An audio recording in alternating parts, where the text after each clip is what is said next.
It is time, the fourth and final game being brought to you here live from the Lake Shawnee Sports Complex in Topeka, Kansas, and it's a meeting of crosstown rivals. Johnson County took one, Kansas City, Kansas took the other in the regular season. This is the ultimate rubber match here, where the winner will go on to the Consolation Finals to take on Neosho County, and the loser will see their season come to an end and we'll go home. Let's meet our starting nine for both the Cavaliers and the Blue Devils. First lineups for the Cavaliers. Leading off, number 3, Taryn Burkhart. Hitting second to second baseman, Izzy Carter. Hitting third to shortstop, Jaylee Jefferson. Hitting fourth to third baseman, Aspen Burkhart. Hitting fifth to center fielder, Eve Morris. Hitting sixth to first baseman, Kate Ediger. The designated player, Deja Gardenhire. The catcher, Ryan Pinkerton. Batting ninth, the right fielder, Tracy Ramsey. The starting pitcher is number 20, Maggie McNally. The Cavaliers are coached by assistants Katie Williams and Matt Jackson and head coach Aubrey Bratton-Volkins. Now the lineup for the Blue Devils. Leading off the second baseman, Sydney Becker. Hitting second, the right fielder, Chloe Dawes. Hitting third, the first baseman, McKenna Wester. Batting fourth, the catcher, Adriana Smith. Batting fifth, the third baseman, Savannah Short. Batting sixth, the left fielder, Annika Smith. Batting seventh, the shortstop, JC Long. Batting eighth, the center fielder, Kylie Vandervoort. And batting ninth, the designated player, Gabrielle King. The starting pitcher is number 5, Alyssa Drogi. The Blue Devils are coached by head coach, Lana Ross.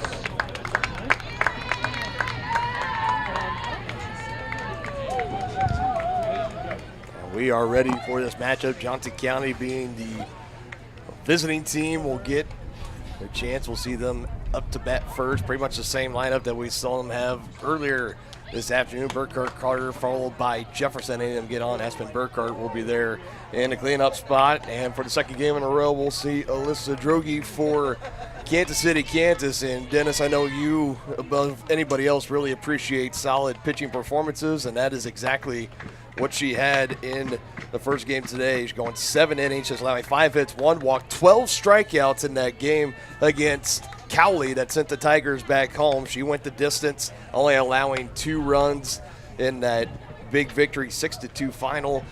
Cavaliers might have a challenge, and a big challenge on their hands, as she has been on fire today. But the question is, can she get it going here in game 2? Yeah, no question about it. She was absolutely dominant in that last game. She had control of all of her pitches. She was throwing everything for strikes, keeping the hitters off stride, and recording a dozen strikeouts. So, yeah, the Cavs are going to have to pick their times, and if they see a pitch they like, they better get a bat on it, because they may only see one good pitch to hit it in any at bat. And Dennis, we're being treated to a real treat here in this crosstown rivalry. I mean, we're seeing 2 of the best for the squads, because also for the Cavaliers, it's Maggie McNally. Yes. Yeah, so both teams' aces going in, and a winner moves on, loser goes home. You need your best when you need them, and that's exactly what we're seeing here. Johnson County in Kansas City, Kansas. We are underway. 4th and final game this afternoon. Our continuing coverage of the NJCAA Region 6 Division II softball tournament. Taryn Burkhart leading it off for the Cavaliers. 2 for 4 in the first game against Allen and the Red Devils. The single and a double. Looking to get it started here for the Cavaliers. Good movement on that pitch. Comes back to get the second strike on Taryn Burkhart. You know, we talked about not only is this a rival, but it's a recruiting accolades too. If you win this thing, you had a leg up in recruiting. As a matter of fact, Kaya Cordell, currently on the Johnson County roster, was at Kansas City, Kansas just last season, and then was able to switch sides. One of the 10 sophomores that's on this Johnson County team. And the ultimate rubber match. These 2 teams just played this last Friday and got her looking. That's the 13th strikeout today for Drogi in the first here in game number 2 of the afternoon. But she doesn't look tired at all. No. She seems pretty well rested and well ready to go, and she's stepping up to the challenge here. Already a big strikeout here to start this game. It already made appearances in multiple games yesterday as well, so it's going to be how much longer can that arm hold up, and the endurance and the stamina. Just how long is it going to run? Will it ever go on empty for Jogi? It's showing no signs of stopping. She'd pick it up right where she left off in that game earlier against Cowley. Another first pitch strike from her, too. Izzy Carter, next pitch inside. 1 ball, 1 strike.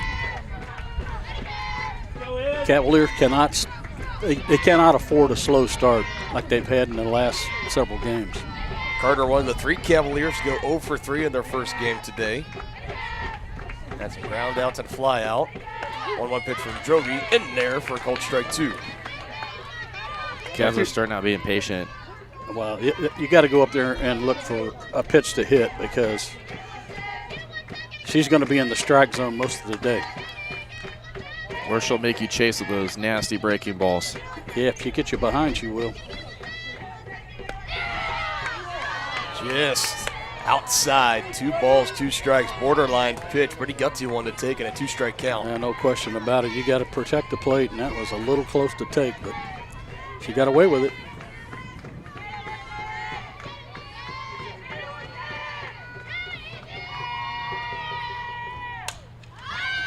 Contact on this one. That will get over the net and foul.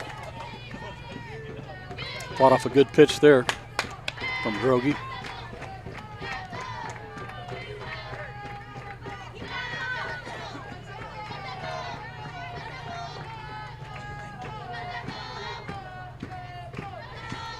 Cavaliers have been accustomed to in this tournament, as they have been pretty much for the majority of the season. Good quality at bats, drawing them out, not afraid to see upwards of 8 to 10 or more pitches in an at bat. Izzy Carter continuing the battle here against Drogi, a 3-2 count.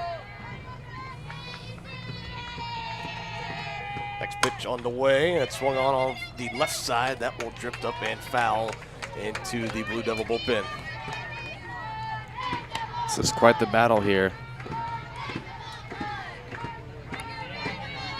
Get it bad here.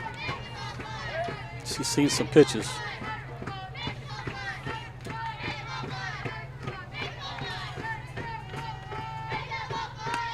Hey, Carter, good at bat, battling with Drogi. She draws the leadoff walk.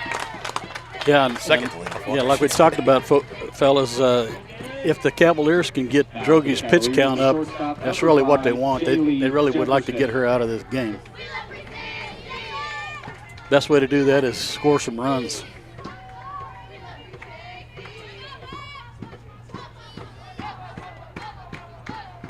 Pitch to Jefferson outside part of the zone for strike 1. Drogi did get the start against Kansas City, Kansas, against Johnson County Community College. Cavaliers coming to win that one at Kansas City, Kansas, where I was getting at by a score of 6-5. Drogi going the distance in that one through 9 hits, 6 runs, all 6 of them earned, 2 walks, 9 strikeouts, as Jefferson puts this one out into right field and bringing it in. Tagging up is Carter, and she'll slide in safely.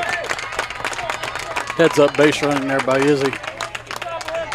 And that's the kind of move you want to make with now 2 outs. And you've got a solid hitter up next. Oh, yeah. Now batting for the Cavaliers, the cleanup hitter, number 26, Aspen Burgard. That breeze that was coming in, look at the flag now, fellas. It's just about limp. Yep. In case you're just now joining us, the games that we had starting at noon and 2 o'clock, there was a strong wind blowing straight in from center field. That made really those pop flies, just like Jaylee had, a little bit more interesting as they would start to tail back towards the infield. Made it a little more complicated on infielders and outfielders alike. And now, yeah, it's almost perfectly still out here. Maybe just still a little bit of a slight breeze. And overall, what has been a beautiful day for softball, and it's been a beautiful day out here at the Lake Shawnee Sports Complex in Topeka, Kansas. Aspen Burgard, a chance to come through here for the Cavaliers, their leading RBI getter. Down 0-2 in the count, though. She's going to have to protect the plate. Doing just that. Spoiled a good pitch there.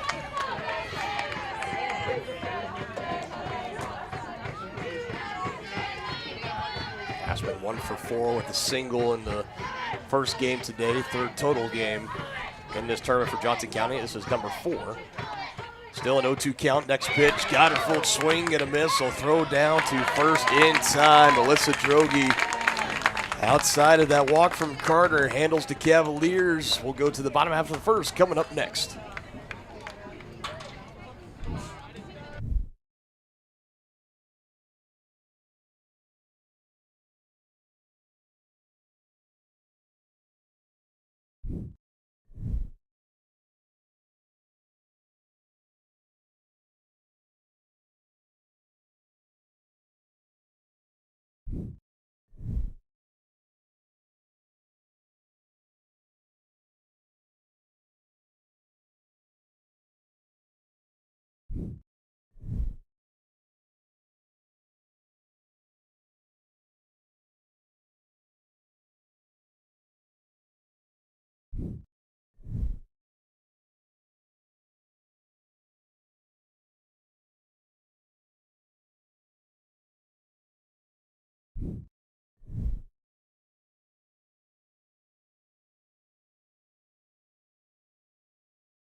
Number 3, Sydney Becker.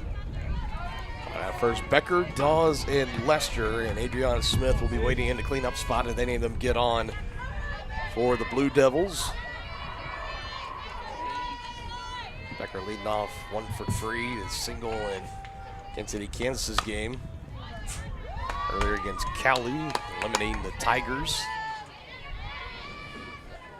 And the Blue Devils, unlike Johnson County, they got beat in the first round by Fort Scott, who's run through this tournament undefeated so far, now finds himself in the championship round. And they've been able to fight hard on the backside. Shut out Highland 8-0. They beat Cali earlier today 6-2. And now all of a sudden find themselves a couple of games away to maybe having a rematch with Fort Scott potentially. Working their way back to the front side of the bracket, but another gauntlet in front of them in the number 1 seed, the Cavaliers. And all these teams in this tournament have really been no joke. So the 1 and 4 seed going at it here, and then they got to face 2nd seeded Neosho, but don't let Fort Scott fool you. They've been red hot so far. Yeah, they're the hot team in the tournament right now, no question about it. Yeah, we had one of our broadcast partners, Dylan Vanderveen, that was really high on the Greyhounds coming into this tournament. He said that they have a chance to make a run, go all the way to the championship and win it all. And DV, if you're listening, spot on.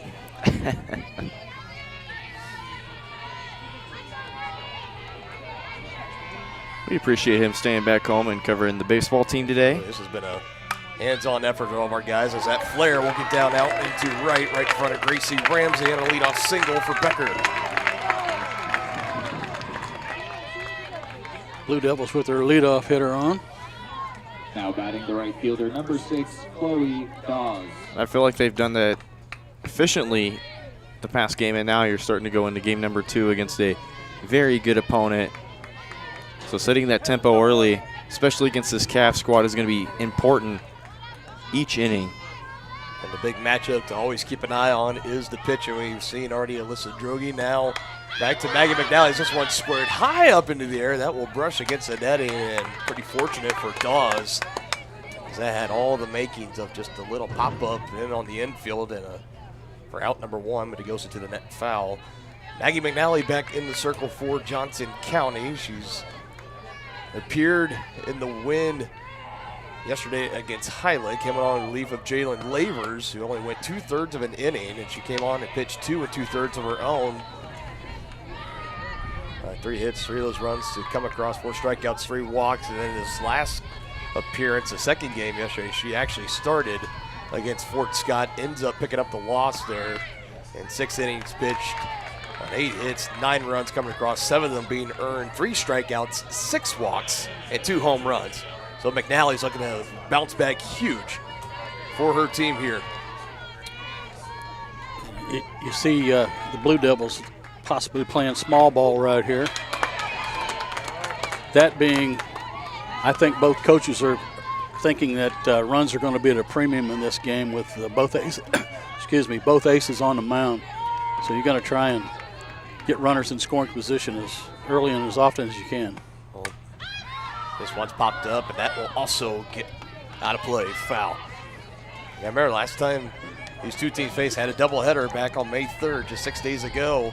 And in the second of those games, it was a 1-0 victory for Kansas City, Kansas, as they split the doubleheader with the Cavaliers. So, yeah, it was just that one run in that game that was enough for them to hold on.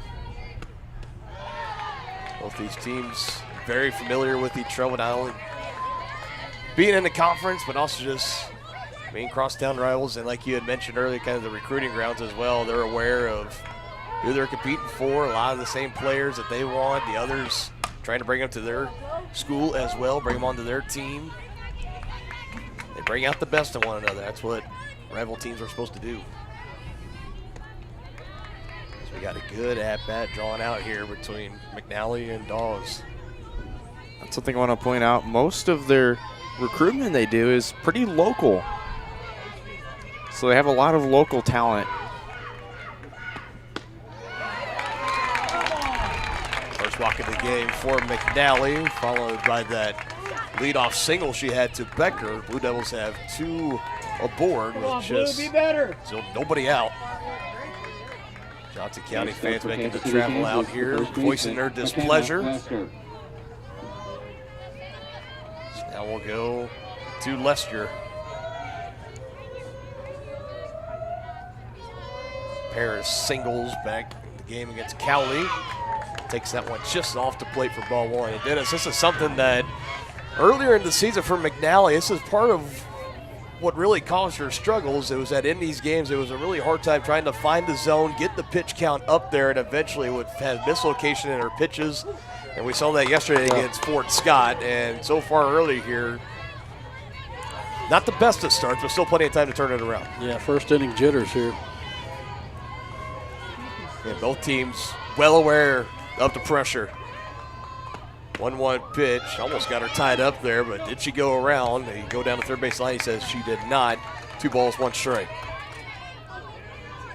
That was a very close call there, I'd say. Let's get her another one like that.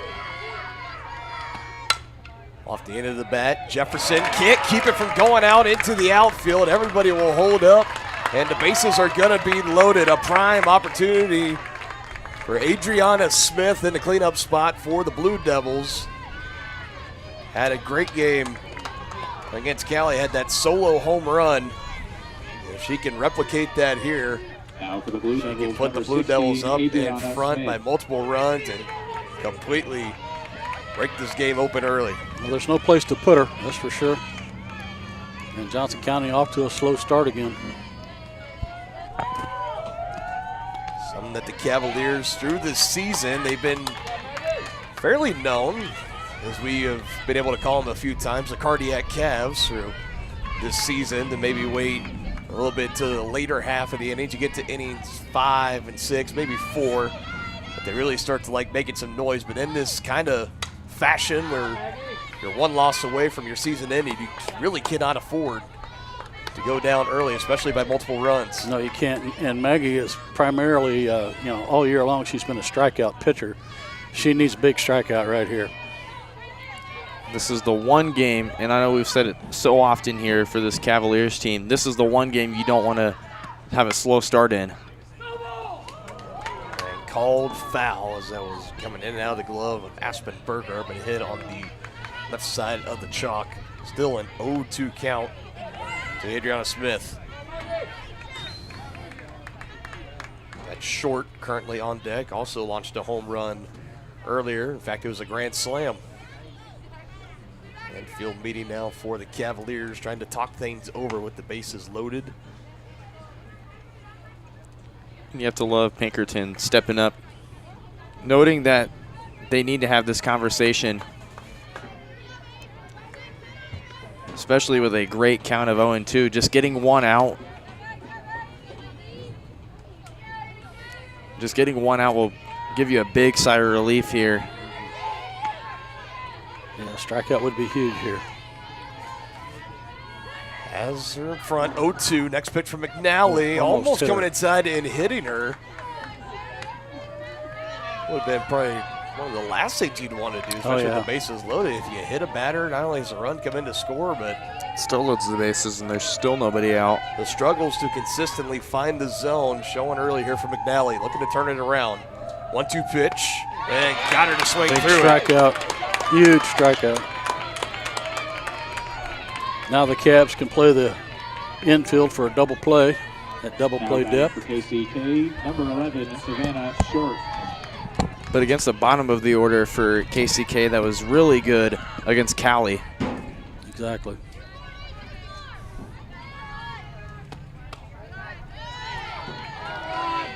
And get her to chase outside. Yeah, Maggie's she's got a little run on her fastball there, and it kind of runs away from hitters. It's not where the catcher catches it, it's where it crosses the plate. That was a nice pitch there from her, even the count there.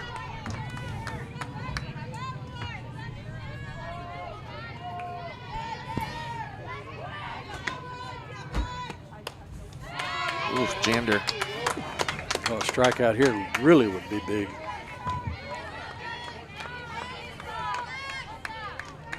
One and two count, too short.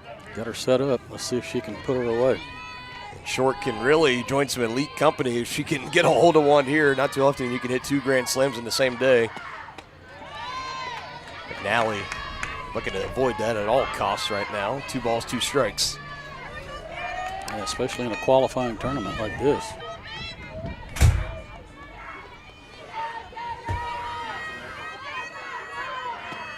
Got her swinging. And the throw down to first, runner back safely. Wow. Just like that, It would be Maggie huge if they can get out of this inning. able to battle back, get back-to-back strikeouts. Well, if she could strike out the side here, how big would that be, guys? Be massive. Getting out of this inning, leaving KCK feeling great. Loaded bases situation. And nobody out. Soft roller, Jefferson charges, throws, Edgar can't take it out. And the run will come in to score for Kansas City, Kansas, and the Blue Devils have a 1-0 lead. That's got to sting really bad. That hurts. Now batting, number 2, JC Long. Cavs would have been out of this inning. That was a brilliant play by Jefferson there, charging in from short. Had a low throw to Edgar over there, though. 9 out of 10 times you're going to see Jefferson charge in and make that throw. Not easy by any stretch of the imagination. No. Usually you see Edgar, we talk about it in just about every game that we've done for Johnson County, that she saves her teammates about an error or 2 per game. Yeah, no question. Just couldn't quite get it out that time.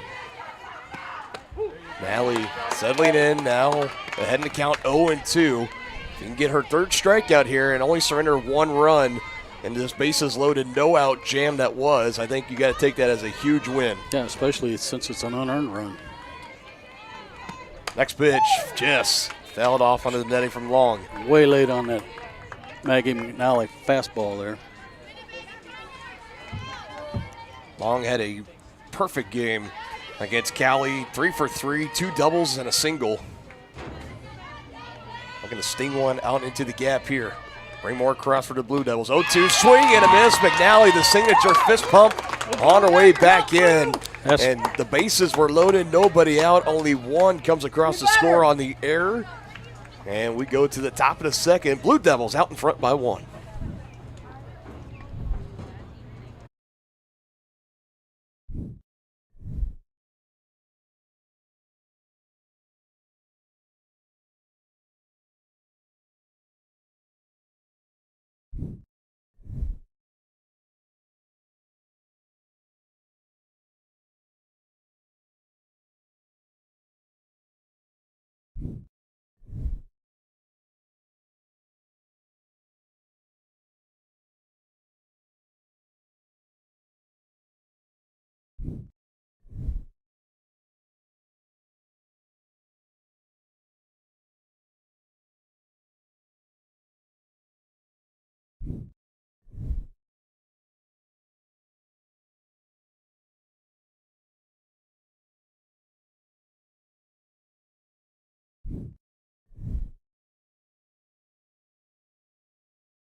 Eve Morris leading off for Johnson County. Kate Ediger and Deja Gardenhire, the first baseman and designated player respectively, will follow.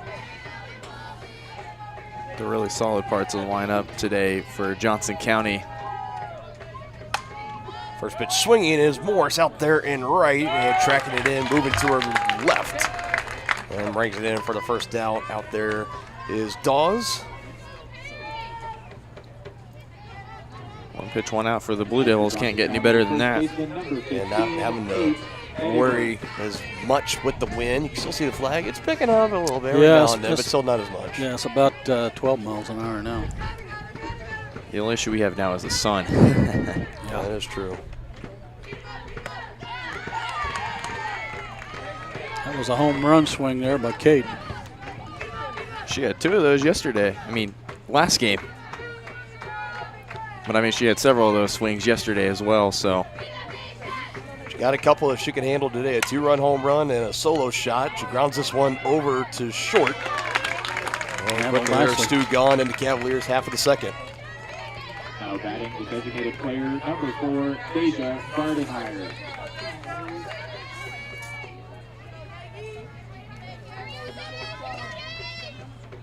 Gardenhire 0 for 3 in the game against Allen today. This has been the kind of player that Coach Bratton Volkins has been able to turn to more and more, especially with the bat in her hands. We know during the season she's traditionally has been what you would call the closer for this team, to come in and get the final 3 to 6 outs of the ball game if you need her to. Takes outside on that one. 1 ball, 1 strike. She's been more and more comfortable at the plate.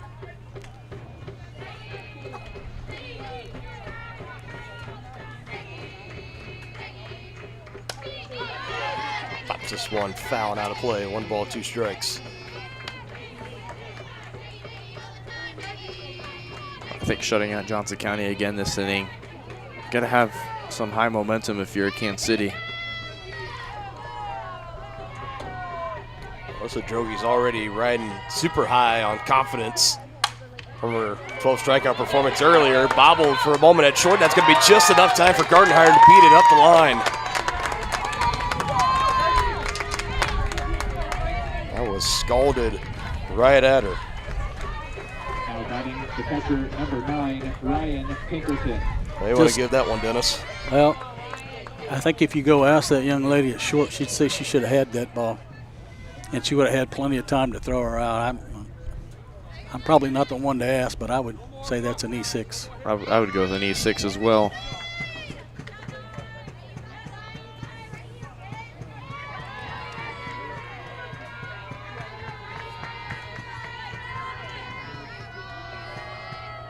See if the Cavaliers can make the extra out hurt here.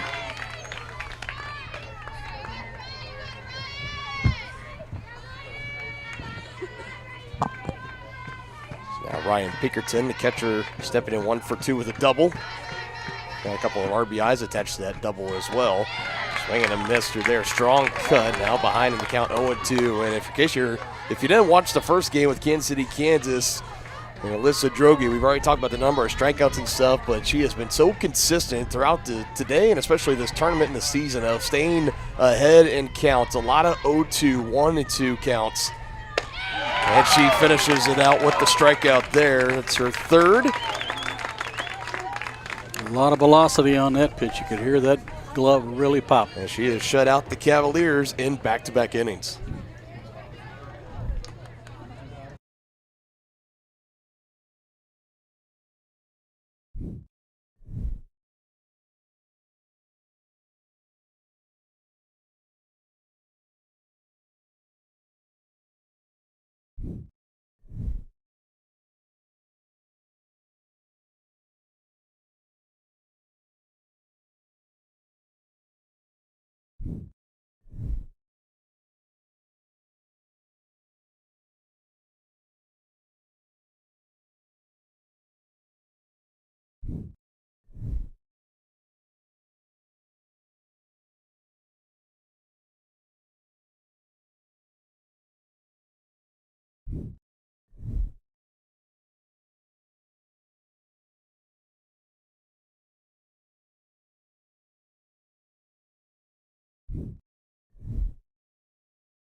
as the center fielder, number 4, Kylie Vandervoort. 8, 9, and 1. Due up here for Kansas City, Kansas. Blue Devils holding on to a 1-0 lead over the Johnson County Cavaliers. Dylan Funk alongside Brendan Boland and Dennis Drennan, the local Tonganoxie kid. Brendan, obviously, close ties for you and I, you especially. Or Kylie. Only one grade above me, and she was a phenomenal player in her own right at Tonganoxie High School. I mean, solid career now. Lands with Kansas City, Kansas. A little bit in a slump today. 0 for 3 in the game against Cowley. Still behind in the count here. 1 ball, 2 strikes. She told me it's just a lot of adjustments moving from the next level, but it's been exciting to watch her in the next step. Takes one for the team. Well, that's the last thing you wanted to do with a 1-2 count on the number 8 hitter. If you're Maggie McNally. Kylie Vandervoort will reach a base for the first time today. Fortunately, had to pay a little bit of a price for it, wearing it right up on the upper arm, close to the left shoulder. Didn't rub it on the way down as you're supposed to.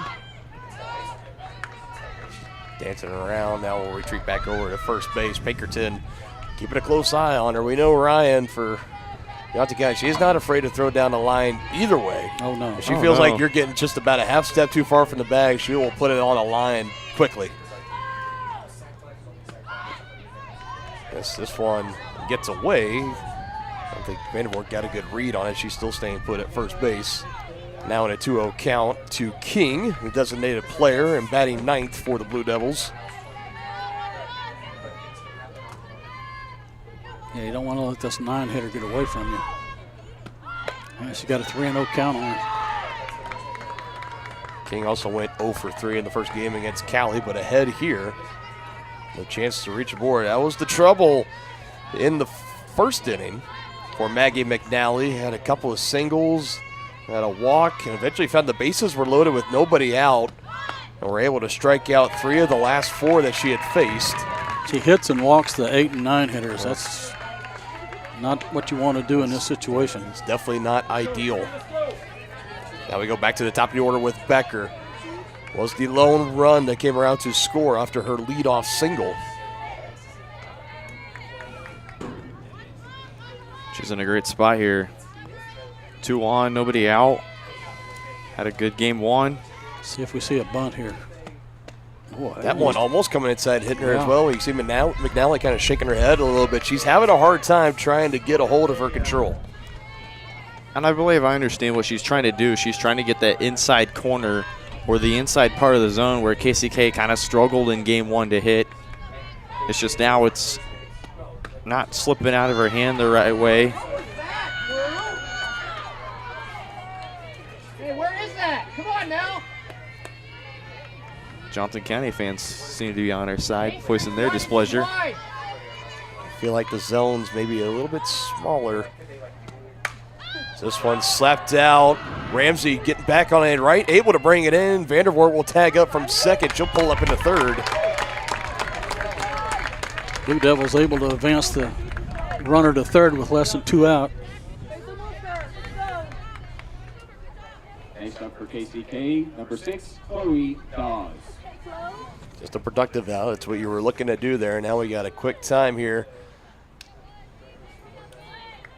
And it looks like Ryan Pinkerton, and yeah, it's put the shades on. We talked about the sun, and yeah, it's starting to kind of set a little bit. That's our biggest opposition here so far. Right in our faces.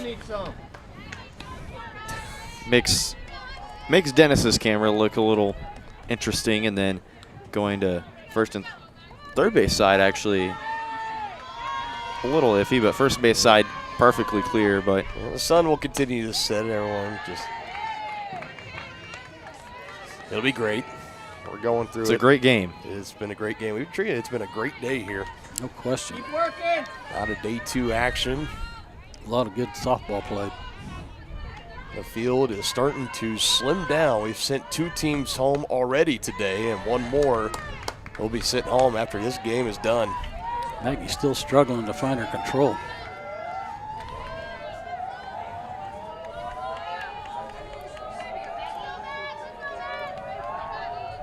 Nally trying to settle in. Another 2-0 count. Next pitch to There's Chloe strike. Dawes is in there for a called strike one. Finally got that inside corner of the zone. Her fastball's going to tail into left-handers. Off-speed pitch. She's seemingly done well, Dennis, against left-handed batters today. Which is odd because usually left-handed hitters hit better against right-hand pitchers. But like you mentioned, I think it's that fastball that kind of tails in. Yeah. This one on the left side is going to get through. Burkhart couldn't break it in. Vandervoort comes home to score and doubles up the Blue Devils' lead.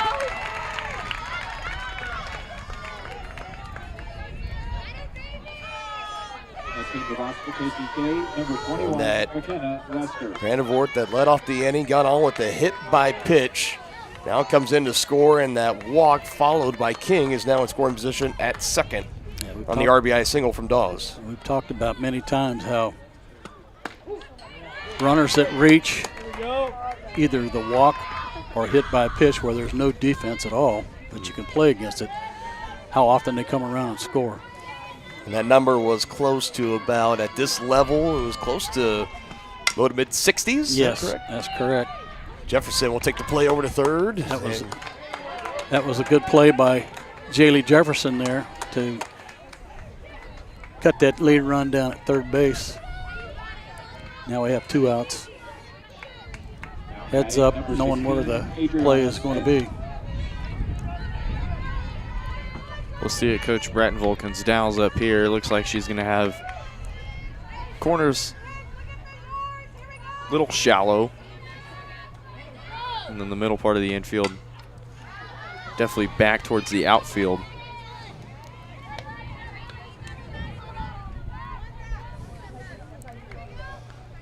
But I imagine it's because they want to make a quick play at any base to just get out of the inning. Yeah. Smith 0 for 1 with a strikeout. The first of 3 strikeout victims back in the first for Maggie McNally. Would love to do it again here. Has yet to have a scoreless inning, has McNally. 1 in the first and 1 so far here in the second for Kansas City, Kansas. Holding on to that 2-0 lead. 1-1 count to Smith. 2 gone in the inning. Check swing, but able to hold up. 2-1. They're going to ask if she went around. Third base umpire says she did not. Good pitch. I do believe that was an umpire decision, not one of Pinkerton, because I didn't see her make any commotion about it. Good on Blue behind the plate to ask for clarification there.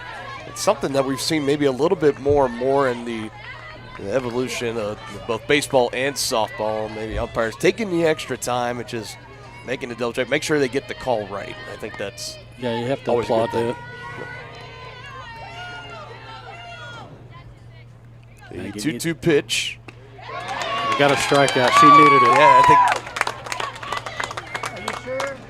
so. Strikeout number 4 on the day for Maggie McNally. KCK adds on another. They take a 2-0 lead with them to the third inning. I may not make it.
There we go. On to the third inning. Another inning of work for Alyssa Droege. Cavaliers have yet to find an answer for it. Last time these Cavalier bats faced her, they put up 6 runs on 9 hits. And so far today have been kept in check. In fact, the Cavaliers have yet to record a hit. As we lead it off with Ramsey, the 9-hole hitter, followed by the back top of the order with Burkhart and Carter. Drogy's just been awesome.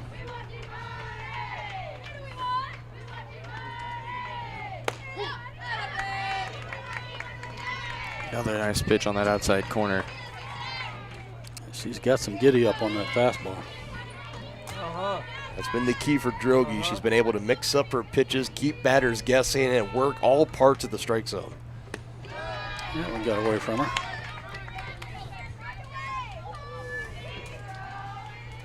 Hitters count now for Gracie Ramsey. Let's see if she can find a hole somewhere. It looked to be kind of more center, the center part of the field. Just at the end of the bat and foul, rattling around in the concessions concourse. Now, you know these teams know each other well because you have the shortstop and the third baseman. Gracie is known for her slap hitting, which is, like a swinging bunt. So they're playing tight. Oh, she thought about going, but she didn't. Now it's Kansas City, Kansas' turn to complain about a strike call.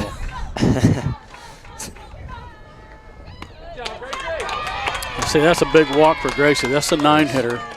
She's a leadoff hitter. If you're Johnson County, that's what you want to get an inning started. And some speed on first base as well. And you got another speedster stepping into the box as well, and Taryn. She's probably the fastest one on this team. I wonder if they'll go short or small ball here before they can get to their 2, 3, and 4 hitters. It looks like it. She showed bunt anyway. And I mean, if you're Johnson County, this is a really good time to use it early on in this game. Put a little bit of pressure on KCK. 1-0 pitch from Drogy, shows buns again, pulls away, but in the zone for strike 1. Seen Taryn put down a couple of bunts and leg them out. She's also really great, again, at just having these quality at-bats, dragging them out and drawing the walks. She leads the Cavaliers in total walks this season. They're not going to – oh, they got her. Yeah, like I say, Burkhart out at first. Ramsey just sliding in. It was kind of caught there about halfway for a second because that bunt didn't quite get on top of it. Then Burkhart just popped in the air, had to make sure that it was going to land instead of being caught. Yeah. It was a nice play by the catcher there because Taryn's got some really good speed. Just got her about a half step over at the first base bag. It's the right person you want to throw out in that scenario, but Ramsey's still pretty quick on second, so a nice short-term decision there by Kansas City.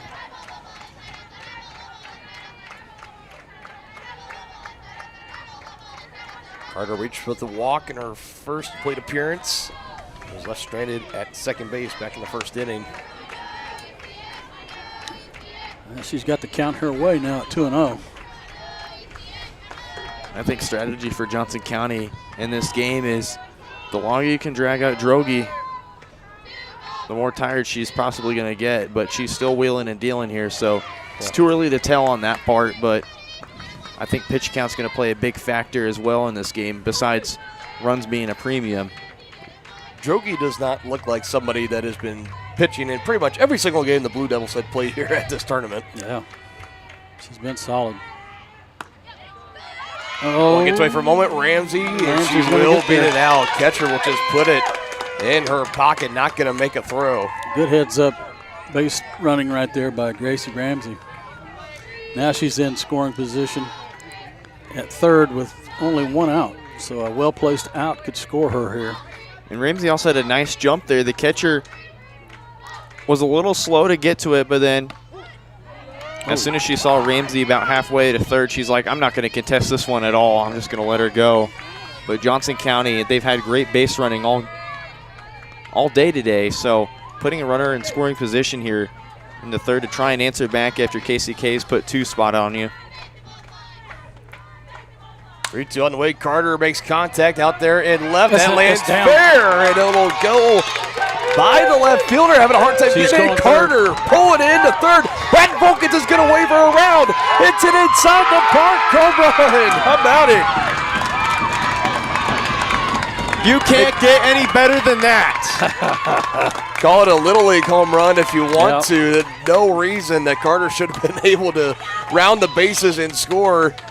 I saw Brad Volkins was waving her to bring her on to third, but she did not stop. Carter coming around, touching all the bases. And just like that, gentlemen, we are tied here in the top of the third inning. Yeah, I think Coach was watching what was going on down the line there, and the ball wasn't being handled cleanly. And she saw she had good wheels, so on the base pass, so she knew it would take a perfect throw to get her.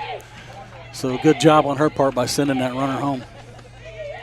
Now you got 2 dangerous hitters coming up, Jaylee Jefferson and Aspen Burkhart. Coming around to score on that. Definitely at least a single in the 3-base error, if that's what you want to call it. Well, that ball Not had a lot more, of had a lot of spin on it. You notice it hit in fair territory, and then the spin took it into foul territory. That's why I always like to defer as like scorebook keeper, scorekeeper's Yeah. discretion, because I would say if I were the official scorer, I would have scored that a double and a 2-base error.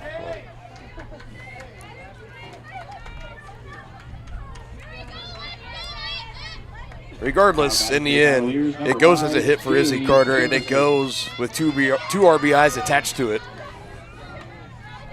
Now to Jaylee Jefferson, still room for the Cavaliers to do damage, with her and Burkhart due up with only 1 out. A lot of pop in Jaylee Jefferson's bat, as well as Aspen Burkhart. And partner, back to what you were talking about, Dennis, those leadoff walks. That was Yep. how Ramsey got on, coming around to score. Bite you. This easily, it could be a 2-1 game for Kansas City. Instead, we are knotted up and squared away at 2. I'm going to go back to Izzy Carter. I mean, you saw her in game 1. It wasn't her game, but she was due for a great game. And in fact, the inside the Parker really has put some momentum back on the side of the Cavaliers after having another slow start, Dennis. Yeah. At least so far they've overcome that. Hopefully they can solve Drogi out there. She's still pretty formidable on the mound out there. She seems to be in really good spirits, too. Oh, wow. She only allowed 2 runs in the game against Cowley, 2 given up here against Johnson County. Now Jaylee's got to protect. She's got 2 strikes. And Drogi is not afraid to throw that breaking pitch at any time in the count. Next one on the there way. it is. Oh, Man, close. I think it was just above the box, Yeah. trying to go for that outside corner again. Now the count is full. Let's see if Jaylee can find a hole here. The sun's starting to set. Yeah. 3-2 to Jefferson. She draws a walk. Now Aspen Burkhart is due.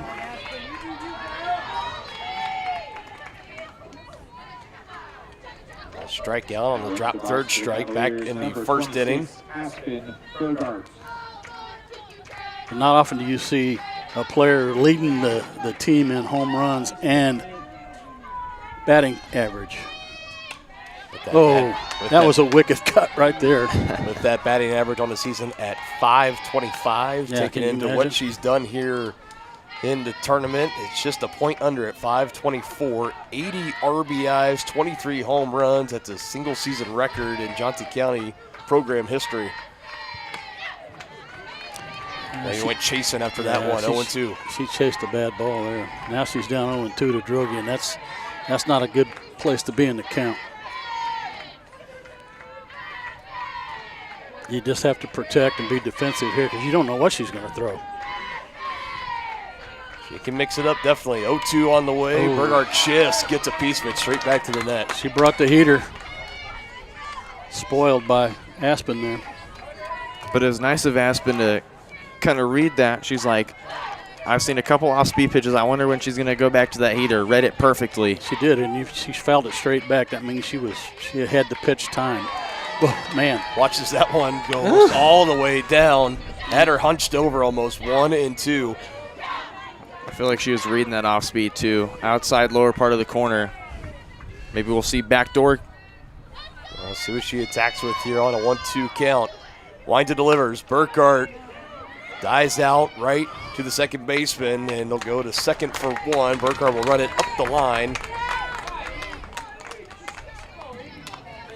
And I said it on Reed with cue. the fielder's choice. I said it on cue too. She went backdoor and Burghardt read it and got jammed there, but is on base with the fielder's choice. Still a chance for Eve Morris.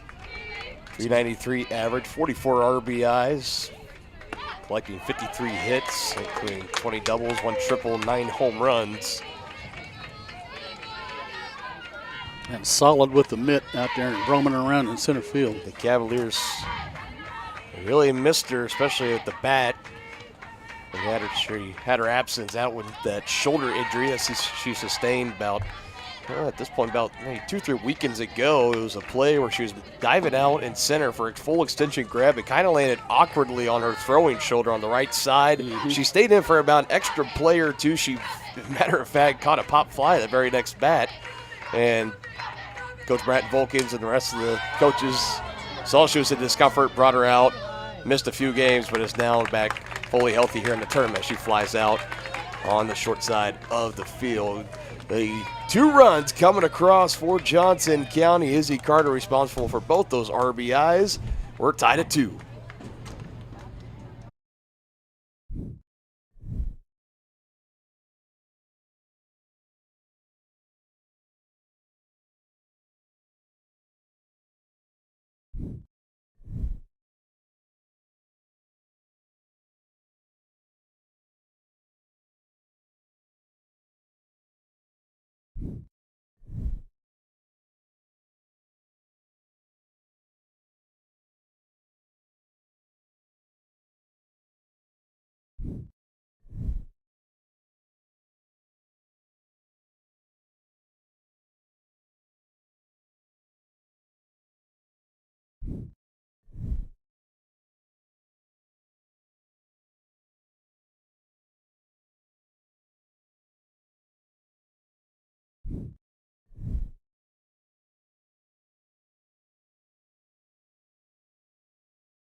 Blue Devils looking to answer, seeing their 2-run lead diminish. Still the tied ball game. We're back at even. Bottom of the 3rd inning. Maggie McNally again falling behind 1-0 to short.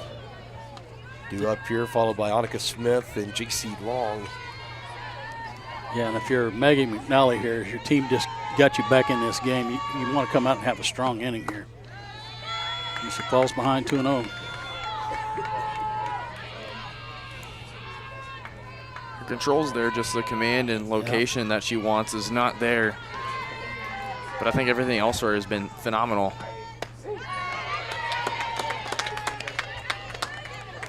Best hitter as far as batting average goes on this Kent City, Kansas squad.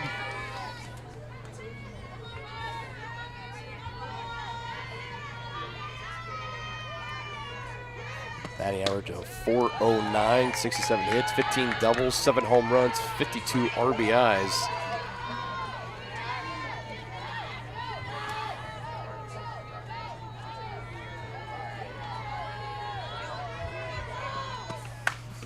This one, and get that down. will go, stung all the way to the wall, and it's going to be a long, loud single. She hit it too hard and too fast. Yeah. Didn't have enough time to try to round over at first base and pull in for a double. Well, Gracie Ramsey did a really good job of getting on that ball quickly and firing it back to the cutoff. I mean, that's another inning where KCK has just had a leadoff hit. Yep.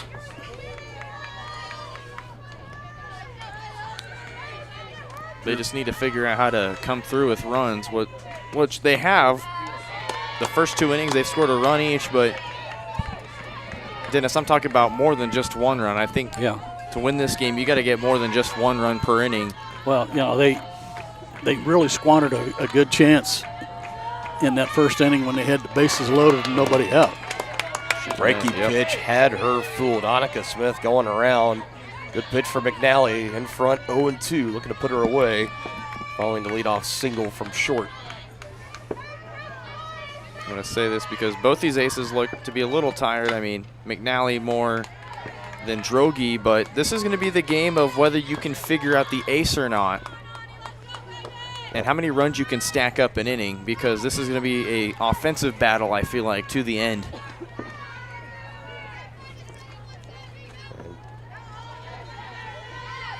So far, you got 2 runs on 1 hit for Johnson County and 2 runs on 3 hits. So far, 4 hits, excuse me.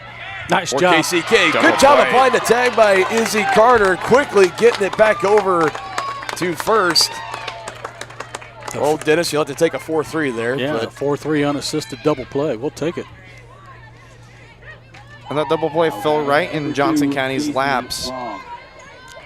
Yeah, she ended up fielding it right into the base path, and the runner was right there. short, just nothing you could do there. You can't run too far out, give yourselves up being out of the base path.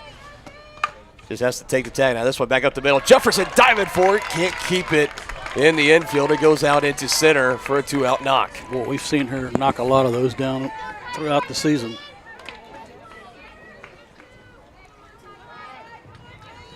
That double play even more crucial right there. This now a runner still back on first for Kansas City, Kansas. Another chance for Kylie Vandervoort. Did come around to score in the second after reaching. He had the hit by a pitch. Swings at this one, chops it. Burghardt, good job waiting on it. Across the way to Edgar in time, and McNally gets her first scoreless half inning as the Cavaliers keep it tied at 2 going to the fourth.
KJCCC, the first baseman, number 15, Edgar.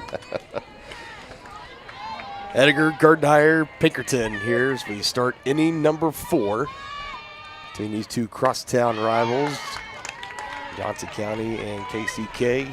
Going Funk alongside Brendan Bowen and Dennis Drennan. We've been bringing you the coverage all day long here. Our continuing day 2 coverage of the 2024 NJCAA Region 6 Division II softball tournament at the Lake Shawnee Softball Complex, the Invista Sports Complex at Lake Shawnee. Beautiful scenery here. Sun's starting to set, so we're going to be consumed in the shadows here in just a little bit. And directly to our backs right now is Lake Shawnee. You can look out straight over on the water and the tree line. You can, if you wanted, you could bring your own fishing pole and you could probably go onto the bank and see if you can catch a couple. Now, this has been a hot debate for the whole crew, I'd say, especially Reed McAvoy, our PA announcer next to us. We feel as much that we should flip the field to where the center field is peering out over Lake Shawnee. Now, in my opinion, that has to be a beautiful view for softball. I mean, you can't get any better than that. Yeah, no question about it. But also, you could have like a McCovey Cove. Good. You could, and you got people saying, well, what we worry about losing softballs in the water. Well, if they're hitting them out in the water, it means they're getting a hold of them and putting them over the wall. Yeah, just go buy another one. You run a greater chance of losing them here if they fell off into the parking lot and roll down. It's on a little bit of an incline. You go to the water that way. Well, you don't do any unnecessary damage to cars as well. That too. We could go on and on and on, but it's still a nice complex out here. This one's sky high and going over from short is long. Able to bring it in and shallow left. Drogi for the Blue Devils is just nails. Having a very efficient inning right here.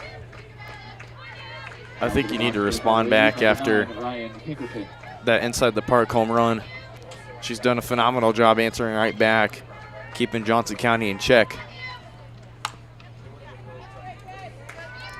Especially the bottom part of the order too. And the thing she's been doing is she's not only changing speed, she's changing locations, up, down, in and out. I mean, that's what you want to do if you're a pitcher. And able to throw all of her pitches for strikes. That's really number one. Right down Broadway. And also another thing is her approach, especially from the first pitch to now. You could go on and on about location, but the approach to each hitter, I feel like she's studied very well. I mean, mixing everything up, keeping batters on their toes. They literally almost have no idea of what's coming next. No, that's been obvious. They're guessing, and that's a byproduct of being able to locate all of your pitches. You can't, if you're a hitter, you can't sit on one pitch. Then we know how powerful of an offense this is for Johnson County, and the fact that Drogi is doing what she's doing them right now as this one's fouled off. Right next to us here in the stands, somebody made a nice barehanded snag. Yeah, some young lady made a nice catch. Well done. This is the slash line for the Cavaliers as a team, batting at a .391 average, on base at .462, slugging at .682 with 61 total home runs. And Drogi has just kept them in check. Has only allowed 2 so far in 4 total innings of work. Picks up yet another strikeout on Ryan Pinkerton. It stays a 2-2 game.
ACK looking to break this 2-2 tie that we're in the middle of right now. We start with the 9-hole hitter King.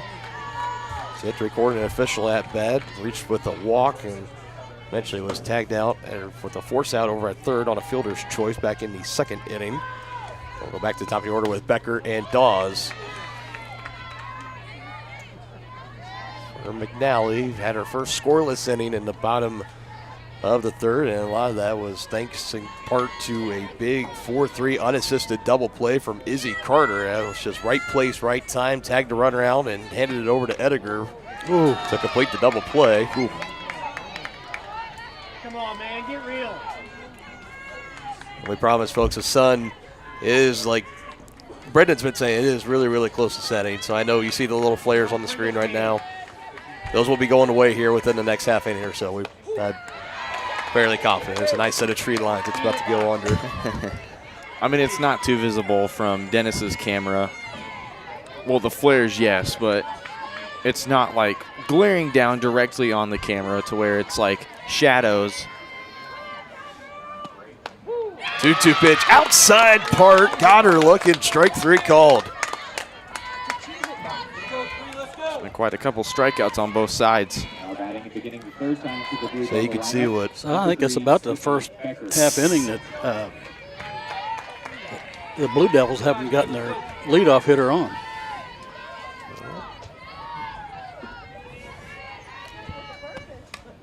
Yes, you would be right, Dennis. The leadoff single in the first, the hit by pitch in the second, another leadoff single in the third. Backwards K, strikeout looking. Start here in the fourth. McNally's fourth. Droege up to 5 total on the day right now for Kansas City, Kansas. If I'm being honest, fellas, I'm ready for the sun to set pretty quick because I'm ready to see some softball under the lights. Yeah, Oh, yeah. they've got them. They're tuning them up too. They're getting ready to come on.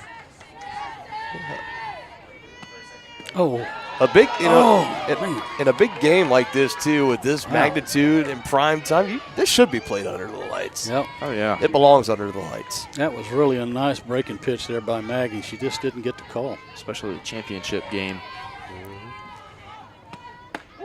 Potentially hanging in the balance. McNally starting to look like her true mid to late season form here now. 2 balls, 2 strikes. And I couldn't have come at a better time here, starting to get into the later innings of this game. 2 outs away from the 5th, yeah. Trying to retire Becker. Here's the 2-2. Inside part, 2 strikeouts, both looking to King and now Becker. So she matches Droge's strikeout total on the day. Both now sitting at 5. And that brings up Chloe Dawes, the right fielder, with nobody on. And Dennis, I'm feeling very confident if McNally, if she finds a way to strike out the side here, we might see one of those signature fist pumps on the way out of the circle. I would almost bet on it.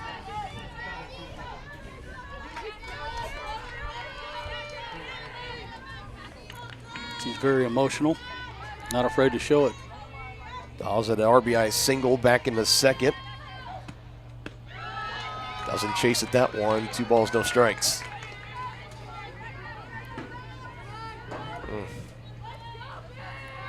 Now the sun's starting to set for good.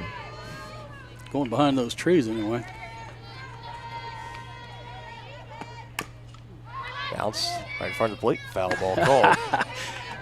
Pinkerton's ready. You got to love that by Pinkerton. You know, that's how you teach catchers. You make the play and let the umpire call it.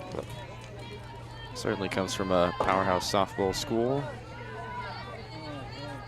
It's a nice pitcher-catcher duo, both out of Spring Hill. Home of the Broncos.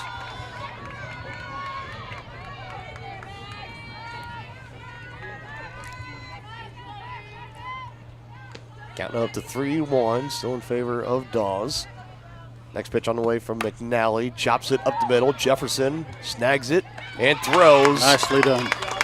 Had to do it just as perfectly as she did to throw her out at first. Back-to-back scoreless innings for McNally. We go to the 5th, still tied at 2.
Tracy Ramsey. Still anybody's ball game, top of the 5th inning. Ramsey, swing goes around for strike one on Alyssa Droege. And looking at the numbers right now between McNally and Droege, they're really pretty similar. 2 runs apiece given up and 5 total strikeouts. Pitcher's duel. Droge's been solid about this whole game, and then McNally's really starting to come into form late in this game. I feel like the score would have been the same regardless if McNally was still pitching pretty dominantly earlier. But I mean, you talk about both these pitchers and how much they've meant to their programs, and I mean, in a game like this, and they're pitching really well, this says something about this crosstown rivalry. Ramsey slap shot up the line, but foul. That's why you see those 2 pitchers towing the rubber when it's all on the line. And watch your aces going.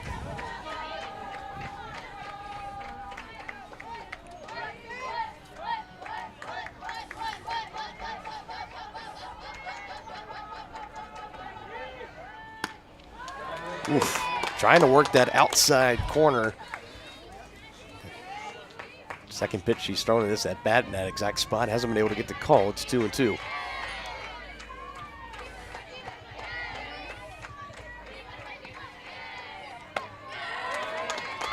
Trying to go outside corner again, just misses. She's worked it full.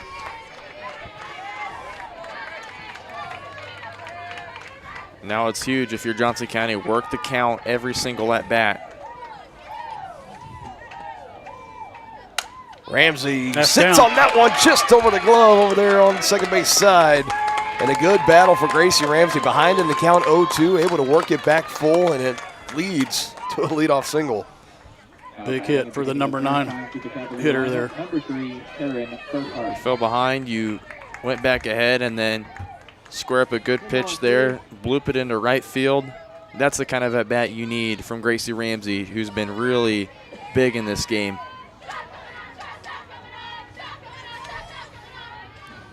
And I believe, Dennis, that statistic we were talking about, jam shot for Burkhart, fouled off 0-1. We were talking about the leadoff walks, but even with leadoff hits that are able to get on, that percentage of them coming around to score is much higher. Oh, yeah. No question about it. You going to say the number, or you just going to leave everyone guessing? Well, I have to do it. Have to pull up my phone to do that. Flair taking it over at short. Ramsey back in time, safely at first base. If I remember correctly, it was up in the 70s somewhere.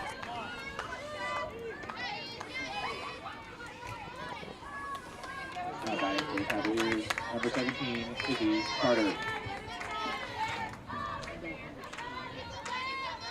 How about Izzy Carter, too? Had the double at the RBI that brought Ramsey in to score, and there was a 2-base error out there and left as that ball had a lot of spin and a lot of late movement on it and a hard time tracking it down and left from Annika Smith as it rolled all the way down to the corner, and Coach Bratton Volkins gave Izzy Carter the green light to come around, and this one, bobble tip drill, and it's collected. What a heads-up play by Long over there at short. That's a nice recovery.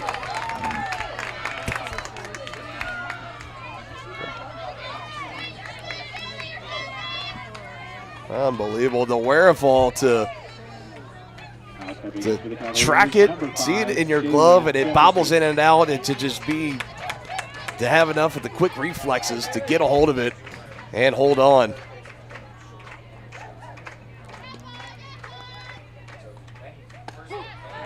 And starts with the first pitch strike to Jefferson. 0 for 1 on the day of fly out in the first. Reached on with a walk, got a couple of low-flying ducks cutting through now. Would hate to have a repeat of Randy Johnson 2.0 here.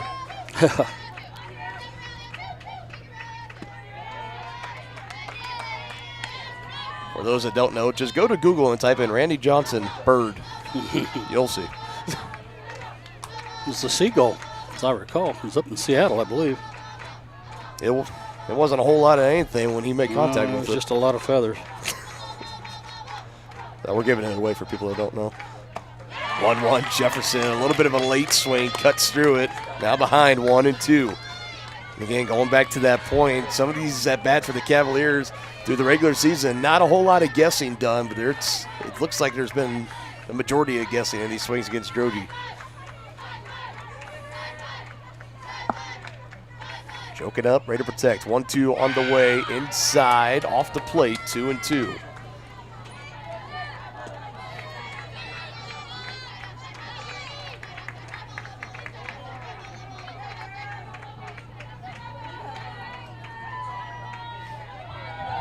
Count. What can Jaylee Jefferson do? Let's see.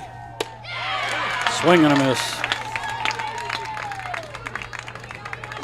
So the leadoff single from Gracie Ramsey and the heads-up play from Long over at short will keep it a 2-2 ball game to the bottom half of inning number 5.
McKenna Lester. Having a lot of fun here. Bottom half of inning number 5. Still in a 2-2 tie. Lester, Adriana Smith, and Short due up here for the Blue Devils. This one slap foul up the line, and it goes foul. Maggie McNally has really found her groove now. Given up 1 run in the bottom of the first and second innings and has been put together back-to-back scoreless innings, looking to make it 3 in a row. She's now facing the more heart of the Devils order and already seems to be putting them in check here and really testing them. But McNally, yes, she's been nails these last 2 innings. 2 runs on 5 hits, 5 strikeouts. Go with those as well for McNally. 0-2 pitch, just above the letters for ball 1. You got Drogi on the other end as well, as she's only given up 2 runs, 6 strikeouts. And only just 2 hits for the Cavaliers. Yeah, she went around, had her just tied up. That almost hit her too, but would have been the same result regardless. She just went around. It's a nice full pitch there by McNally, which will even her up with Drogi at 6 strikeouts.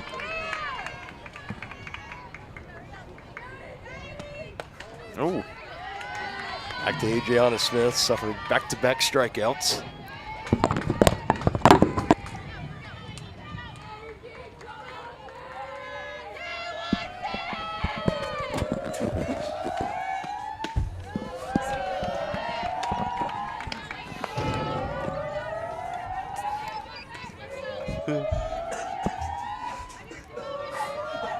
Welcome back, Dennis. I'm back. Happy you're here.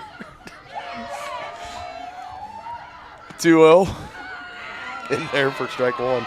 You know, we talked about earlier how important it is to keep that leadoff runner off base. I did go back and check those statistics that we referred to earlier. It's 56% of the time that leadoff walk or leadoff hitter gets on base, they come around and score. A hit by pitch there. Right on the knee as well. Out of all the places that take a hit by pitch, I would think the knee's got to rank pretty low on that list. Not a lot of meat there. And the second batter that McNally has hit in this game as well. Trust me, it hurts. You go back to Vandervoort, got one with the hit by pitch in the second. Eventually would come around to score.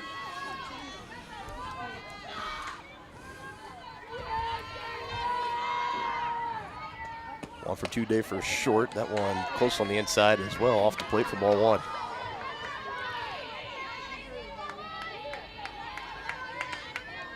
I think McNally's trying to go inside too much, and it's just being a little too risky there.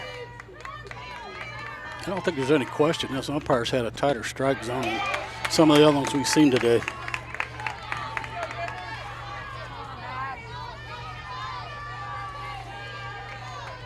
I think it's been because maybe he wants to see more of an offensive production, or It's just, that's just the way he calls it. Another potential. Oh, no. Ball, and it's thrown away. Carter tried to go with the out at second to Jefferson and throws it offline. It goes out in the left field. Good job for Taryn Burkhardt, able to back it up and get it in quickly. I mean, that was the correct play for Izzy, but she just didn't make a good throw. Now batting number 17, Hanukkah Smith. And it's difficult when you have that runner right in your line of view. Second error of the game for the Cavaliers. So you look after starting off the inning with the strikeout to Lester, now a hit by pitch and an error. Has 2 Blue Devils on with 1 gone. Annika Smith takes a called first strike. Yeah, they found that location again, that lower inside corner.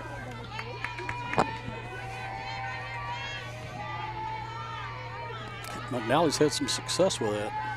McNally got Smith to line into that 4-3 double play. Hits it on the right side of the field as well. McNally goes to third. Burkhardt able to get the foot on the bag. Not going to be in time over at first. Heads up by McNally there to cut that run down at third. And you collect the second out on top of it as well. Batting So you number like, 2, JC traditionally, Long. do you like to throw there to third, or maybe would you have chosen to be a little bit more conservative, get the out at first and have 2 outs? No, and I'll tell you why. You Because know what? No, she made the correct play. You Okay. don't want to take the out at first there, because you take the force out of play, and you have a runner at third base only 60 feet away. So no, she made absolutely the right play there. You want to get that lead runner anytime you can, especially when they're going into third. That's why we have him here, for his knowledge of the game. But it also creates a play any base, really. Yeah, and if she went to first, there is no force play available for the infielders. Right now, they got to force anywhere. So heads up by McNally there. That's just good softball sense right there. Yeah, even hit on the first base side of the field, made it even a little bit tougher, but she Yeah. was able to get the play done. She did a nice job. And I was thinking the worst case scenario is if you go to first, it could be an offline throw, sending that scoring run in if it were second and third. So, again, you have to think long term as well. 1 for 2 day for Long. Buckled at the knees on that one, but Oh, takes man. it 2-2. Sure looked like a good pitch there. Looks like she really wanted it. Nice of her to just lay off it. You heard the crowd groan, and I tend to be right with them on that one. Here's a 2-2. And Got they her looking. Wow. Strikeout number 7 on the game for Maggie McNally. She's really coming into form. 3 straight scoreless and What a leaves job. 2 Blue Devils stranded. 2-2 tie to the top of 6.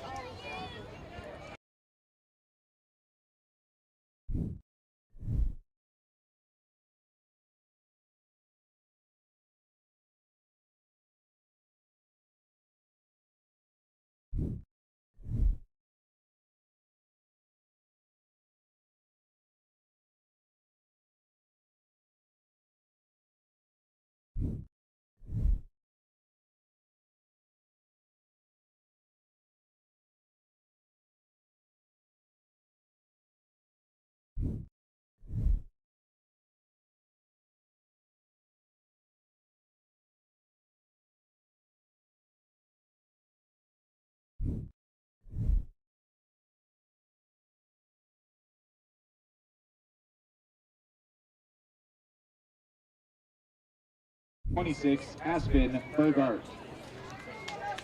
And the final 2 innings in regulation, if you will, tied at 2 apiece with the Blue Devils and the Cavaliers.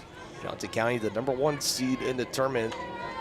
With a win here, we'll move on to the Consolation final, where they will take on the number 2 seed in the Osho County Panthers for a chance to move on and play in the championship round with Fort Scott.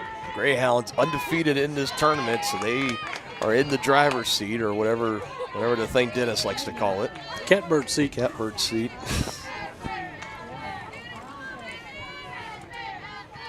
Learn something new every day, I guess. 1 pitch on way. Burkhart Nope. just a little too underneath it, out to center, and settling in for out number 1. She's been struggling today. Now batting the center fielder, number 23. Oh, and also give credit and give flowers to Alyssa Drogi as well. No question about it. She's kept his big hitters at bay.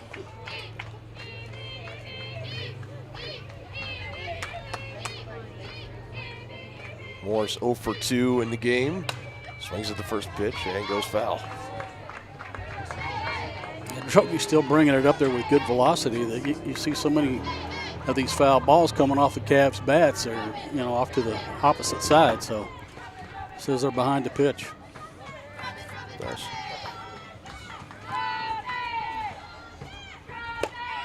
Oh, 1 just let her high. 1 ball, 1 strike. That's a good pitcher's pitch right there, though. That high one there is hard to lay off of if you're a hitter. Johnson County's been a couple times, but they've been more patient with it now. As they should be. Went back to that lower corner that's been kind of favored by her, and it's been going her way. On the inside part of the zone. She'll throw any pitch in any count. I mean, that's what keeps these hitters off balance. Low and in, backdoor, breaking pitch. Yep. That one's sky high here in the infield. Drogi, I think initially was trying to call for it, but it's the first baseman that comes in and brings it in. That's exactly what you want to do. You never want your pitcher to try to field any of those. No, you do not. So Lester says, I'll take care of that one for you. And quickly, there are 2 gone in the top of the 6th inning. The Cavaliers half of the 6th inning. That brings in Kate Ediger, 0 for 2 to ground out and strike out. She's got a lot of pop in her bat, too. That's not going to do it. And on the infield, and brought in over there at short by Long. 3 up, 3 down go the Cavaliers here in the 6th. Bottom half coming up next.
First pitch from McNally from Vandervoort's going to snag it herself over to Ediger in time.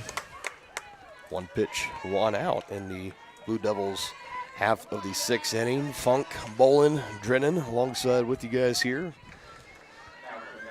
As we are starting to get down to the nitty-gritty of this ball game, bottom half of the 6th inning, if the Blue Devils are able to score at least a run, and that will force the Cavaliers to go to the top of the 7th down. Their final 3 outs, trying to avoid elimination. But like we had mentioned, Dennis, I know you appreciate this as an old-time ball fan yourself. You got to love a good old pitcher's duel. Oh, yeah, no question. A lot of people that aren't real baseball or softball fans, they like a lot of action and a lot of scoring, but us old-timers are partial to those pitcher's duels. That's what's been so great about this tournament, 'cause it's catered to everything. We've seen the runs pile up. We've seen the long shot home runs, and now we're in the midst of a great pitching duel against 2 of the best in the conference.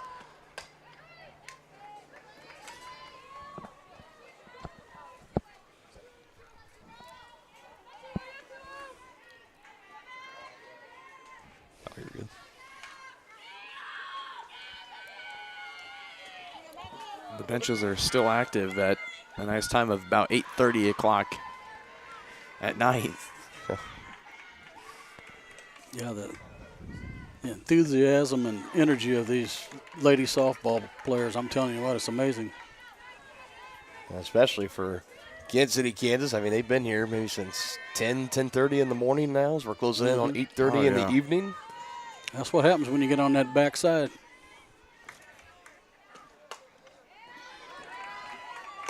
It has been an all-day affair here, but it's been a lot of fun. We've seen a lot of great action, and it looks like we've been saving the best for last right now. Still tied at 2, 1 gone in the bottom of the 6th inning between the Cavaliers and the Blue Devils. I think all of us are excited being around from both these areas. Good to see it one last time, but this time there's a lot more at stake. The ultimate rubber match, like we called it in the beginning. This is both teams split their regular season doubleheader. Very evenly matched, as the scoreboard will tell you. No runs have been scored for either side since the 3rd. Low and away corner does not get the call, as King will go ahead and make her way up to first. And again, Dennis walking the 9-hole hitter. Yeah, that's not what you want to see. Second walk that King has been able to draw in this ballgame. Back to the top of the order, 4th time through for KCK and Becker. 1 for 3 with a single.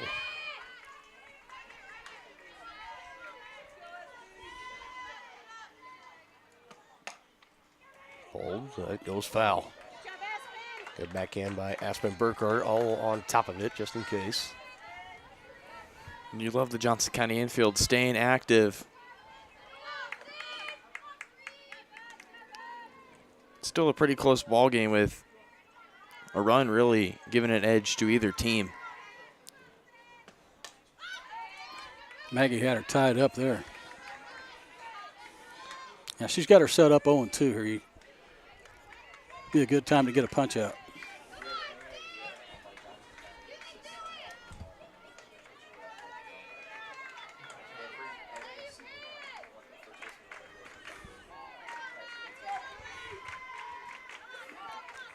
McNally looking to put her away. 0-2 on the way. Soft flare. That'll get over the head of Izzy Carter. Out into right. Ramsey trying to make the play at second. Throw a little bit behind. And the Blue Devils have runners aboard again at first and second. No, just 1 out. The batter she walked is now in scoring position. Now stepping into the box for KCK, number 6, Chloe Dawes. Only 1 out for the Blue Devils. And that potential go-ahead run in scoring position comes around to score. That could potentially be the season-ending run for the Cavaliers.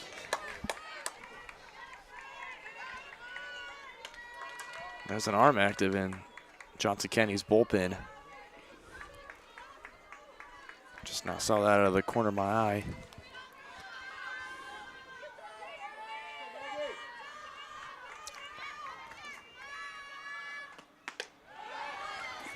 One ball, 1 strike. And I want to say, based off my guess in this situation, it could be Umber's X. Wouldn't surprise me at all. She's been solid when she's been used. Line snagged by Burkhart. Double pump over to second. Got her. No, it did not come out. In time. And I like that by that umpire because he was in a position he couldn't see if the ball came out of her glove. He pointed to the other umpire that was in position to see that, said, did it come out of her glove? He said no. He recorded the out. So we head to the 7th and final inning, still tied at 2. We'll keep on playing as long as we need to. Stick around.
Deja.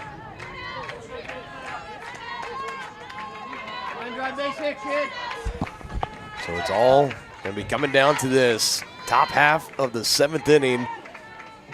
Deja Gardenhire stepping in for Johnson County, 7, 8, 9. She'll be followed by Pinkerton and Ramsey. Trying to get it back to the top half of the order, trying to score the go-ahead run. First pitch swinging and foul back our way. This is really going to be coming down to who wants it more, who's going to be the hero. Cavaliers haven't found themselves in this position too often this season. No. As far as obviously being the visiting team here in this specific game, there's no chance of a walk-off. But we have seen them in these games where it's tight. They find a way to get that extra run or two across and hold on and close the deal. Same can be said for the Blue Devils. And Drogy and McNally, both the aces, have settled in. Both have put 3 straight scoreless innings together in the 4th, 5th, and 6th to get us to a 2-2 tie here in the 7th. I'd be willing to bet that Doji's going to throw a break pitch here to Gardenhire. Yes, she did. Oh, Bobbled over at third. Gardenhire trying to beat it out, and she will. And smart play by Lester, taking the foot off the bag to brace herself, getting in front of that throw, not letting it get away, sacrificing the infield hit. yeah. You don't want, she kept the potential go-ahead run from getting into scoring position. That's very, very smart. In this late part of the game, if that throw gets by and Gardenhire goes up to second, there's nobody out. I'm looking for Go-ahead run in scoring position. I'm looking for a bunt right here. Ryan Pinkerton, 0 for 2 with 2 strikeouts in this game. Still looking to be swinging away. She takes a first pitch strike from Drogy. She certainly didn't show bunt there. Your attention, please. Pinch hitting for the Cavaliers, number 25, Kaya Cordell. No, this is Kaya Cordell. It is. She didn't put Kaya in there to bunt. She's putting Kaya in there to swing. Yeah. The former KCK Blue Devil. Played her freshman year there, and now in her sophomore year here at Johnson County. Got a chance to break her old teammates' hearts. Instead, she goes down swinging. Had the chance, and they had to feel good in that Kansas City, Kansas dugout. And for Drogy, picks up yet another strikeout. Now batting for the Cavaliers, number 6, Gracie Ramsey. Gracie's done a good job today with the bat. They're going to really rely on her here. 1 for 1 with the single in the 5th. Got on with the walk. In the 3rd, it was big because she would have come around to score on that Izzy Carter double and 2-base error. Yeah.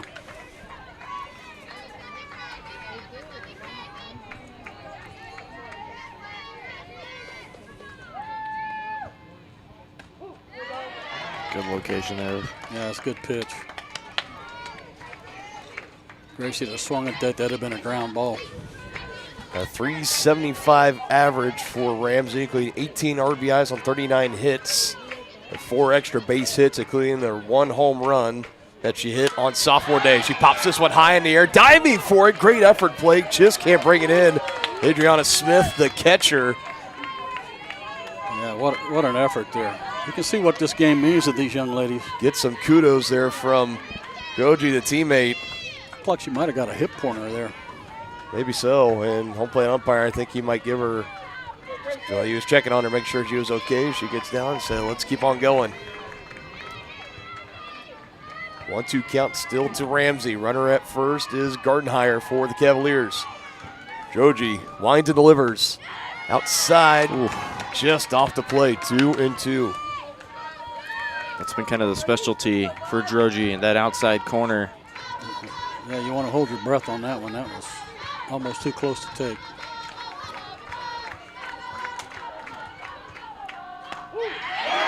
Same pitch. Looking. Back-to-back strikeouts for Drogy. It'll be huge for KCK, leaving that runner on first. Now batting and beginning the 4th time for the order for the Cavaliers, number 3, Taryn Kirkpatrick. Make that now 8 strikeouts in this game for Drogy. Fairway keep it track. She's at an even 20 just today alone through 2 games. And it doesn't look like she's lost anything off of her pitches either. Oh, to be young.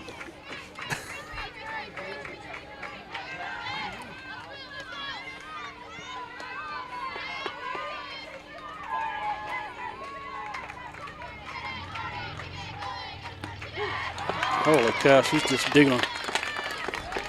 That outside part too.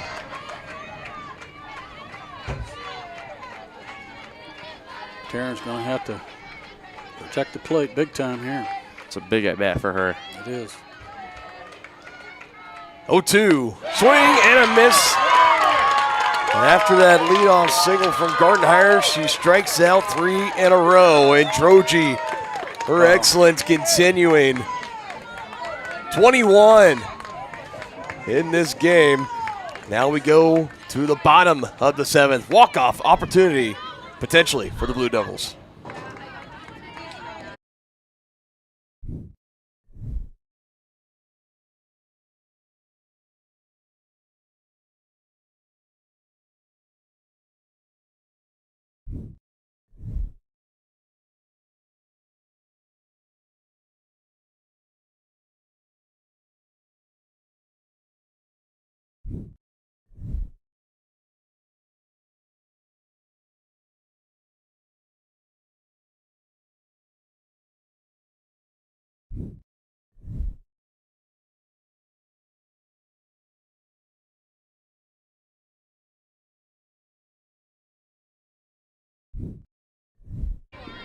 Leading off the inning for the Blue Devils.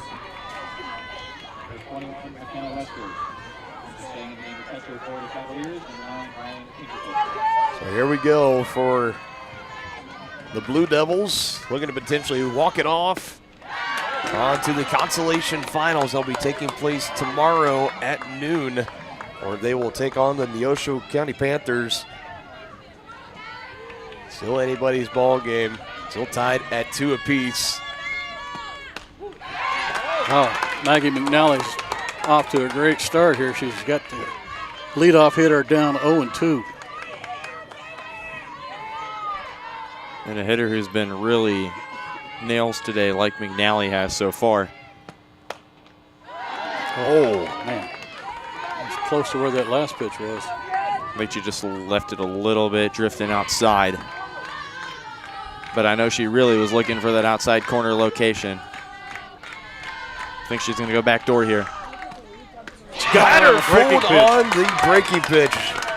Beat me to it, partner. It's back-to-back strikeouts now for Lester. And a big one for McNally. We'll start things out here in the bottom of the 7th.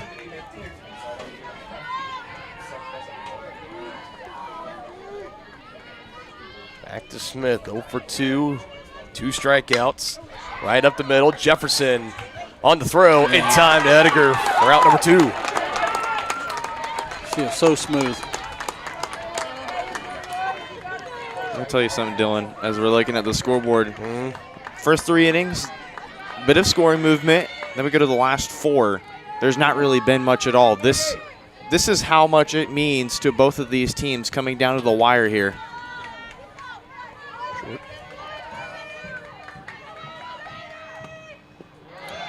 Ooh. It's going to take a big play for something to give in for one of these teams here. Yeah, and you know, you got to hope that it's a big play and not a mistake that decides this thing. That one in the air, and that will land in foul ground.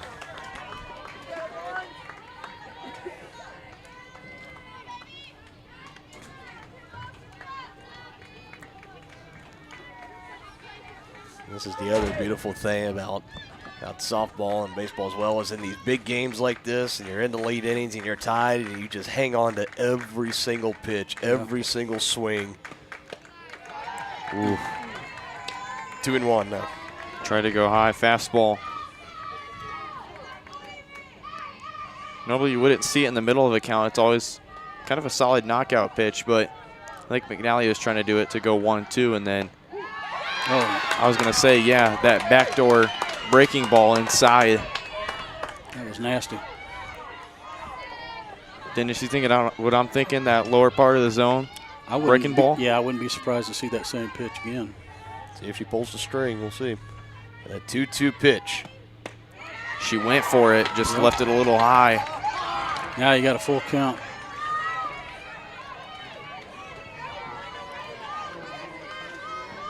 I think she goes high corner if she's willing to risk it, but I'm thinking high runner fastball. Yeah, I think fastball.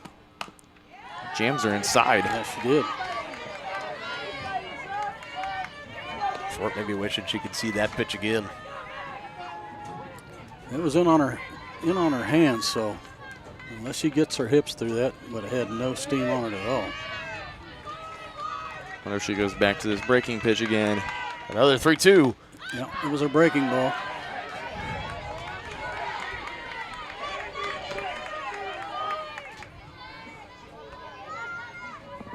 What a battle here from short. Had the big Grand Slam home run the first game for the Blue Devils against Cowley. And she draws the walk here, gets the best of McNally. And the go-ahead run is aboard for the Blue Devils here with 2 outs in the bottom of the 7th inning. That was quite the battle. Yeah, she spoiled some good pitches by McNally there to work that walk. And if I'm McNally, I don't want to be too frazzled by that at-bat. You got one more out. It's another opportunity. It's a new count. It's a fresh count for you, in fact. If you can just get her down in the count and then start to fire away and give her some options to either chase. I mean, you just got to have another at-bat like you did that last one and can't let it get away from you.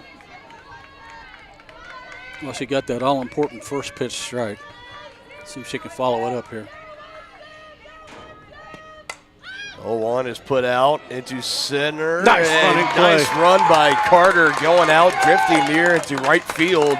Thought Eve Morris was making a beeline on it. Thought she might have a chance to run under it. So after all of that, we go to extra innings. Why not, gentlemen?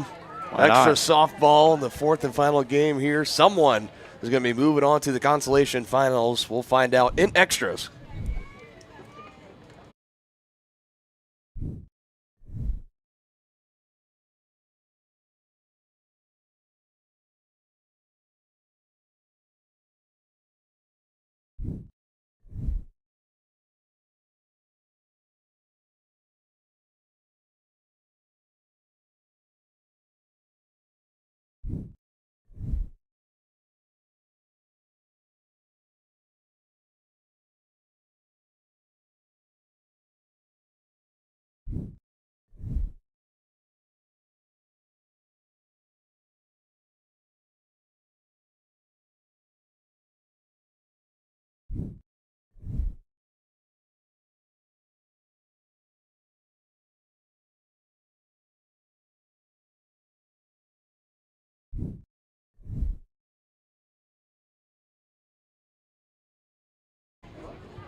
Why not? Let's do it. Extra innings, and rightfully so. Let's see Drogi still out there for the Blue Devils. And So many times you see a defensive player make a sparkling play in the field, comes up and leads off the inning. Let's see if Izzy can get this something going for the Cavaliers here. maybe this is the part of the order for the Cavaliers that you want up in the top of the 8th. A chance to potentially score and hold on to win in extras. Carter, Jefferson, Burgart. That's what you want. But Drogi comes out with a first pitch strike, too. Carter slaps that one right at her in left field. Barely having to move for it is Annika Smith. J.D. Jefferson's due here.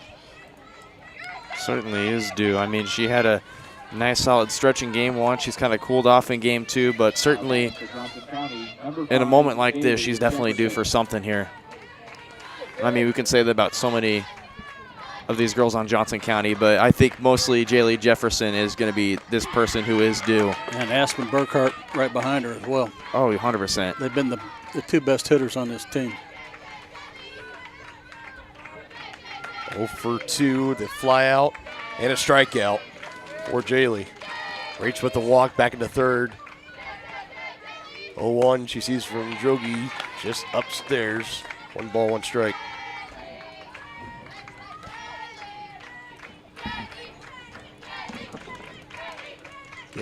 Closing in on the 9 o'clock hour. These two teams not ready to go home. 1-1, foul tip.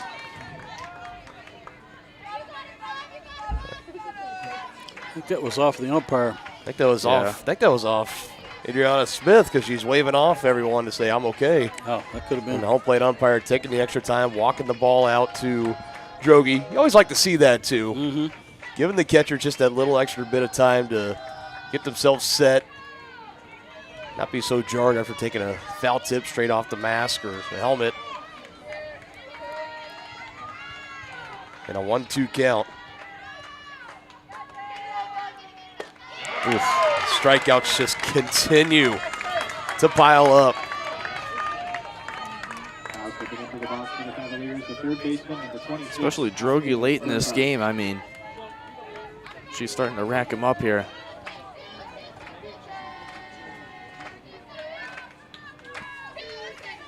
That was her 10th, so both games that she started today, she's had double-digit strikeouts.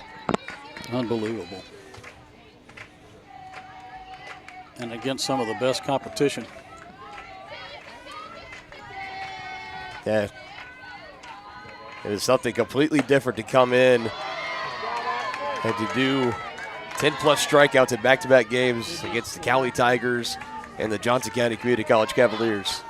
If the Cavaliers here, you want Aspen to barrel one up here. She's heading the count 2-0. Drogi with that inside jam pitch again. I'm telling you, she's just been nails with that thing.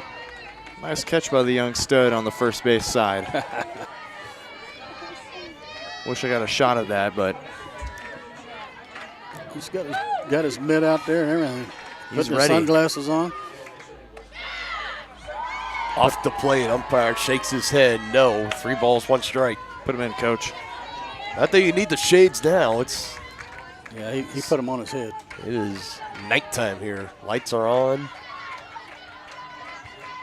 Especially for this matchup. Beautiful. Oh, she had a rip. She got her pitch right there and just missed it. She'd like to see another one of those. But I bet Drogi doesn't do it. She's going to try and come inside on her again. I wouldn't be surprised if she did.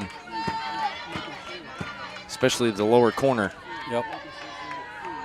3-2 with 2 gone in the top of the 8th. We're in extras. Next pitch from Drogi and a big strikeout. Looks up to the skies as she's just collecting strikeouts like no other. Same pitch she struck out Jaylee Jefferson on. That high fastball. And the second time that she has struck out Aspen Burkhardt. Walk-off hope still alive for the Blue Devils.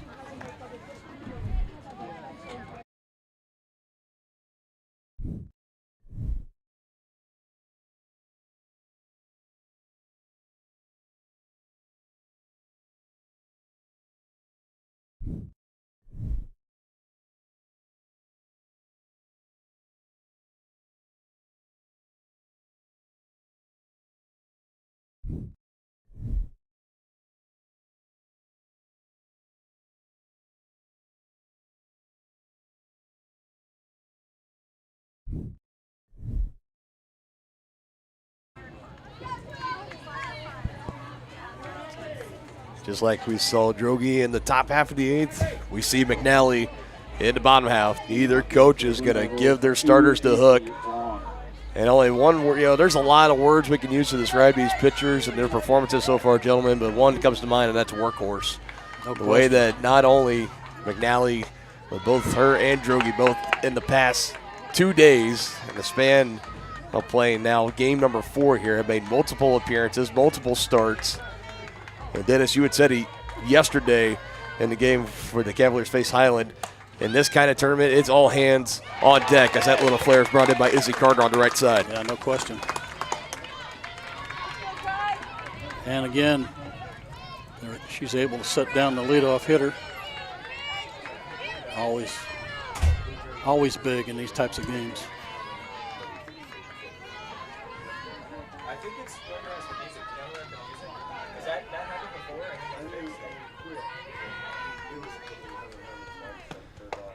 Next one, inside part of the zone, and a first pitch strike to Kylie Vandervoort. Now, if I'm being honest, Dylan, I think pitch count is completely out of the window at this point. I think it's whichever pitcher can be in control here.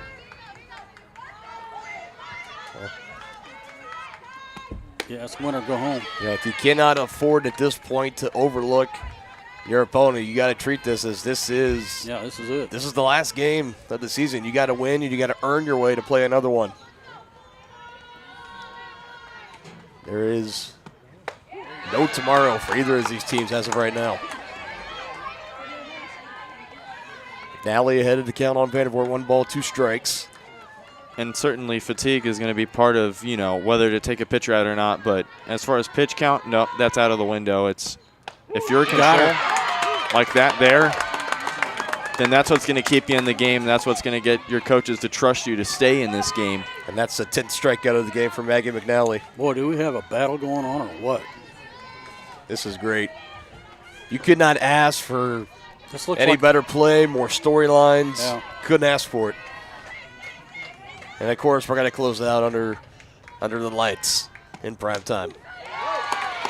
And another first pitch strike for McNally. Folks, this is the perfect time to tune in.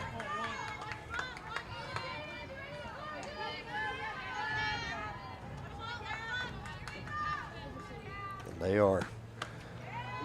Oof. 1-1. Try to go outside corner, just left it a little bit off there. See if she dials back in and goes back at it again.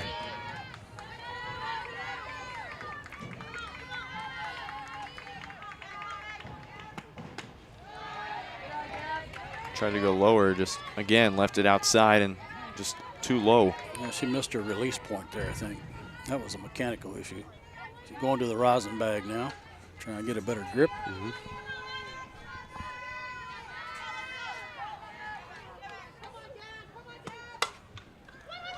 Slow roller, Burkhart takes it. 1 inning and extras is not going to be enough. Let's play 9. Let's play 9. Still tied at 2 apiece.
Go to the top of the 9th.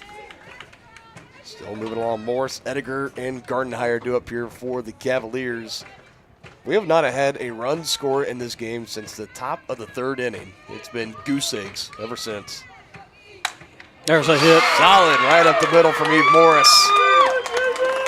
That's a big hit, her first of the game. And now the go-ahead run for the Cavaliers was aboard safely. How about it? Kate Ediger coming up to the plate. She's got a lot of pop. Let's see what coach puts on here. If she'll let her swing away. I think the complex will go crazy if something like that happened. She's going to let her swing away. An 0 for 3 game, a ground out, a fly out, and a strikeout. She's due. She had 2 home runs in the game against Allen. A 2-run shot and a solo shot. Also added on another hit for a 3-for-3 game. And now she puts this one out into center. Vandervoort settling underneath it and brings it in for out number 1.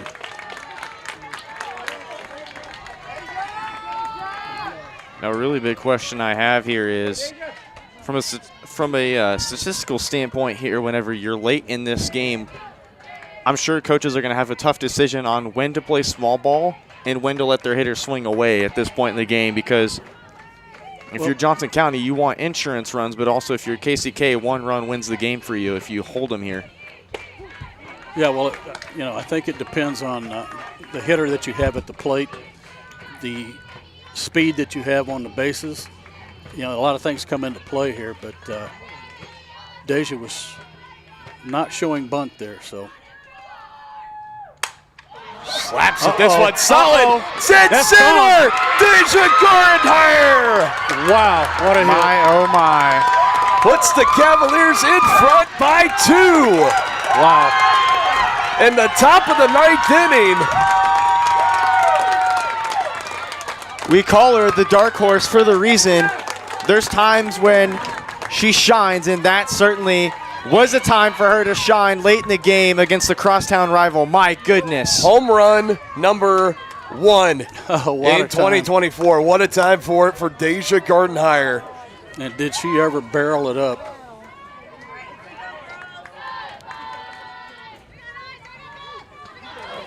No doubt, straightaway center. Kylie Vandervoort could do nothing but just look and kiss it goodbye.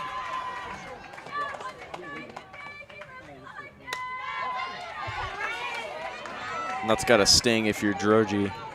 Held him in this game so long and then just let Gardenhire have that one. Not just 1, but 2 runs. It's definitely going to hurt more. And before that point, we go back to that 3rd inning where the Cavaliers plated 2, one of them being earned, and it was off a leadoff walk. And then Izzy Carter coming all the way around to score on the double and a 2-base error. Defense for the Blue Devils in the end. Maybe potentially letting Drogi down. This one snagged over there at short by Long. A little bit of a snow cone catch as that I thought might have been a little flare to go out into left. And here's another solid hitter, another dark horse candidate, in my opinion, Gracie Ramsey. She's been solid.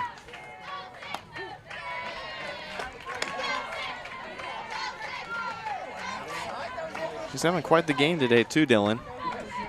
She is. Had a single back in the 5th, was struck out looking in the 7th. Like I said, reached with the walk, it came around to score on that Izzy Carter double. 3rd out recorded, but Deja Gardenhire, the 2-run home run, barrels it up to dead center following the leadoff single from Eve Morris. Cavaliers 3 outs away from the Consolation Finals.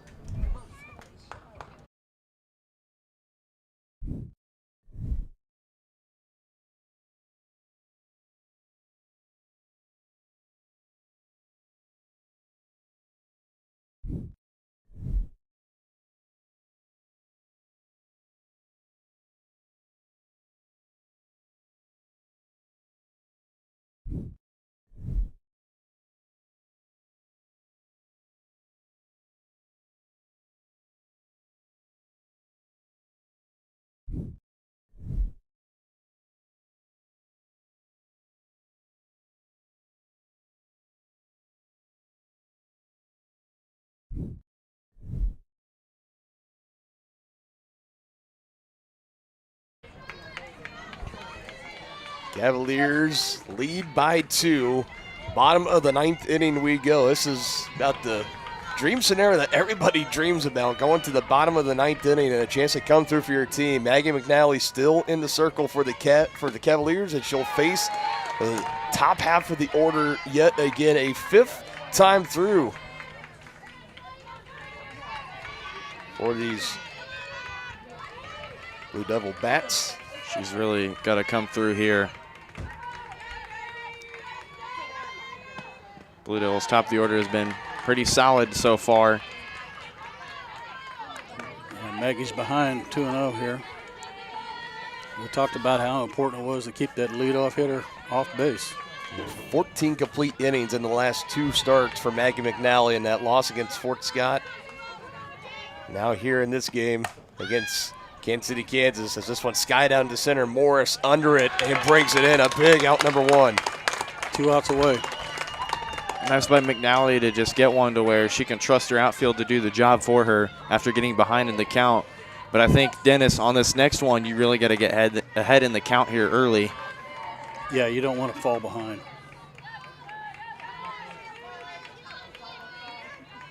Now it comes to Dawes.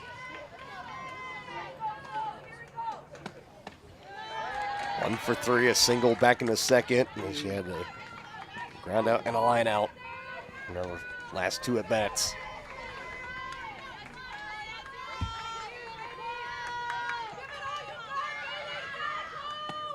Nally delivers up the middle. Jefferson scoops in over to Ediger.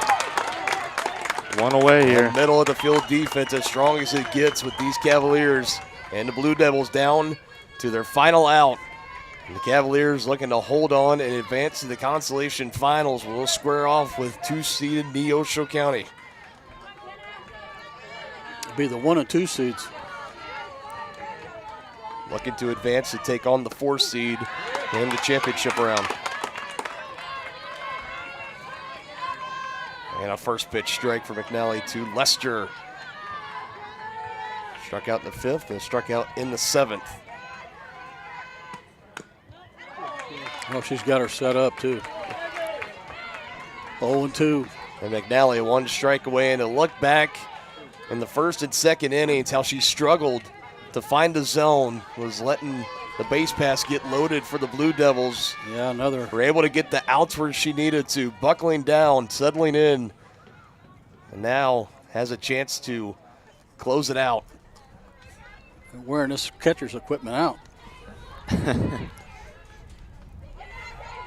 Pinkerton had to go get another catcher's helmet.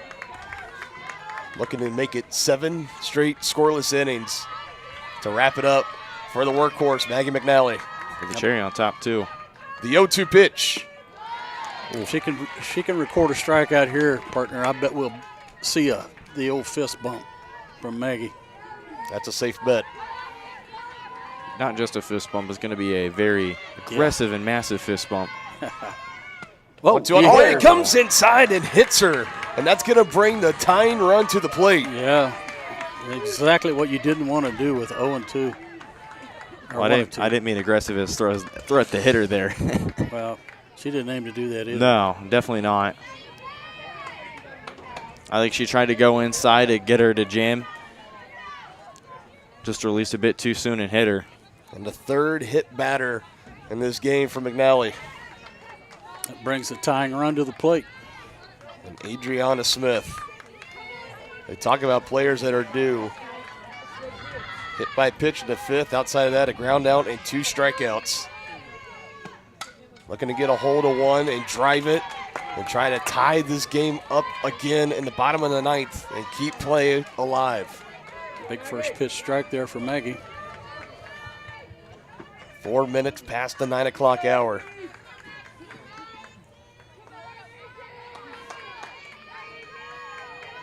Oh, and 1 count. Here comes the pitch from Maggie. Oh, inside in the zone. 0-2. Well, she's got her set up. Now you don't want to give her a cookie if you're McNally. You want to make her hit your pitch. Don't give in.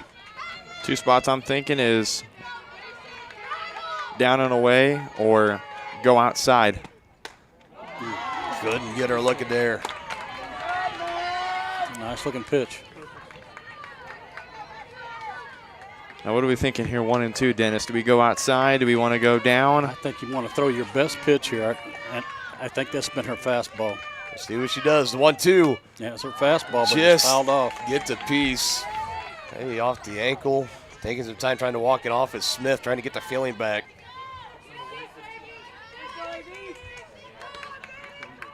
She's got her set up. Let's see what she does here. This is the 150th pitch. Holy cow. Coming up next for Maggie McNally. Can it be the final pitch? It does. It is. It is! And now Strikeout looking for Maggie McNally, and the Cavaliers in extra innings turned away their rivals and end their season and punched their ticket to the Consolation Finals. what a game, fellas. What a Whoa. game indeed. Yeah. Wow. We were treated to a good one.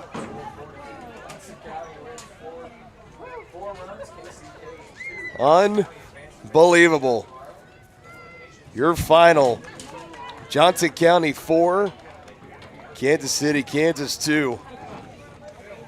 And how happy is Deja Gardenhire getting the go-ahead 2-run homer. And again, we had said it earlier, and Brendan, you had the perfect callback to it. We had mentioned in these kind of tournament plays, you've got to have that dark horse on your team that comes through, that they at least expect the Omar Infante of the Kansas City Royals, if you will, to come and make that big play when you need it to. Undoubtedly tonight, it has been stamped as Deja Gardenhire. Her first home run of the season. What a time for it. Top of the ninth and extra innings in a regional tournament. Your season on the line against your crosstown rivals. Are you kidding me? That's got to be the best feeling in the world if you're Gardenhire in this Johnson County squad. But now you've got an even more tougher task. You got Neosho. Yeah, but you know, this is going to give the Cavaliers a lot of confidence going in. Oh, into 100%, tomorrow. yes. Yeah. I was going to say, if the task doesn't get any tougher, it just did, as you got to face Neosho, the 2 seed, to get to Fort Scott to avenge, hopefully to take them to 2 games and avenge the loss they had, especially in a walk-off fashion. That definitely hurt them. Yeah. We'll see. We'll see about it. And I'll But tell you you, know, hats off to this Blue Devils team, because I'm telling you what, they gave Johnson County all they wanted. definitely came out. They fought hard. They fought like a team. Their season was on the line, and a tip of the cap and all the respect and flowers given to Alyssa Droege. Oh, Unbelievable performance she put on, not just in this game, but the game earlier today at noon against Cowley that sent the Tigers home packing.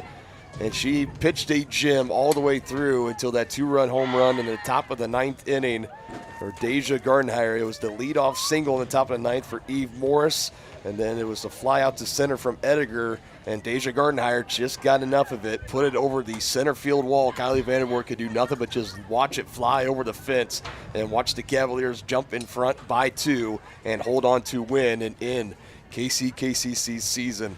So that now takes us to tomorrow. Johnson County will now take on Neosho County in the Consolation Finals, and the winner will go on to play another game scheduled for 2 o'clock tomorrow right here on Field 1. Fort Scott is waiting. Will it be the Panthers or will it be the Cavaliers, the 1 and 2 seeds battling it out? Winner takes all, sudden death, and they'll go on to face the 4 seed in Fort Scott and hopes to stretch it out to a sudden death, winner takes all championship game coming up on Saturday, May 11th at noon. We got a lot in store. Again, we want to thank everybody for tuning in with us all this afternoon. All 4 games, all 4 of them were great, and we saved the best for last. Extra innings, Deja Gardenhire, the 2-run home run, and also for Maggie McNally going the distance as well. 150 pitches thrown. Are you kidding me? That is absolutely incredible, and collecting 11 strikeouts along the way there as well. Both starting pitchers having double-digit strikeouts. Unbelievable performance. Gutsy performance for Johnson County. It was an all-hands-on-deck effort, and that's exactly what you need out of your teams in this part, and they lived to see another day. That we will see them again tomorrow at noon right here, and we will see you all then at the next time. Our continuing coverage will start tomorrow at noon of the 2024 NJCAA Region 6 Division II softball tournament.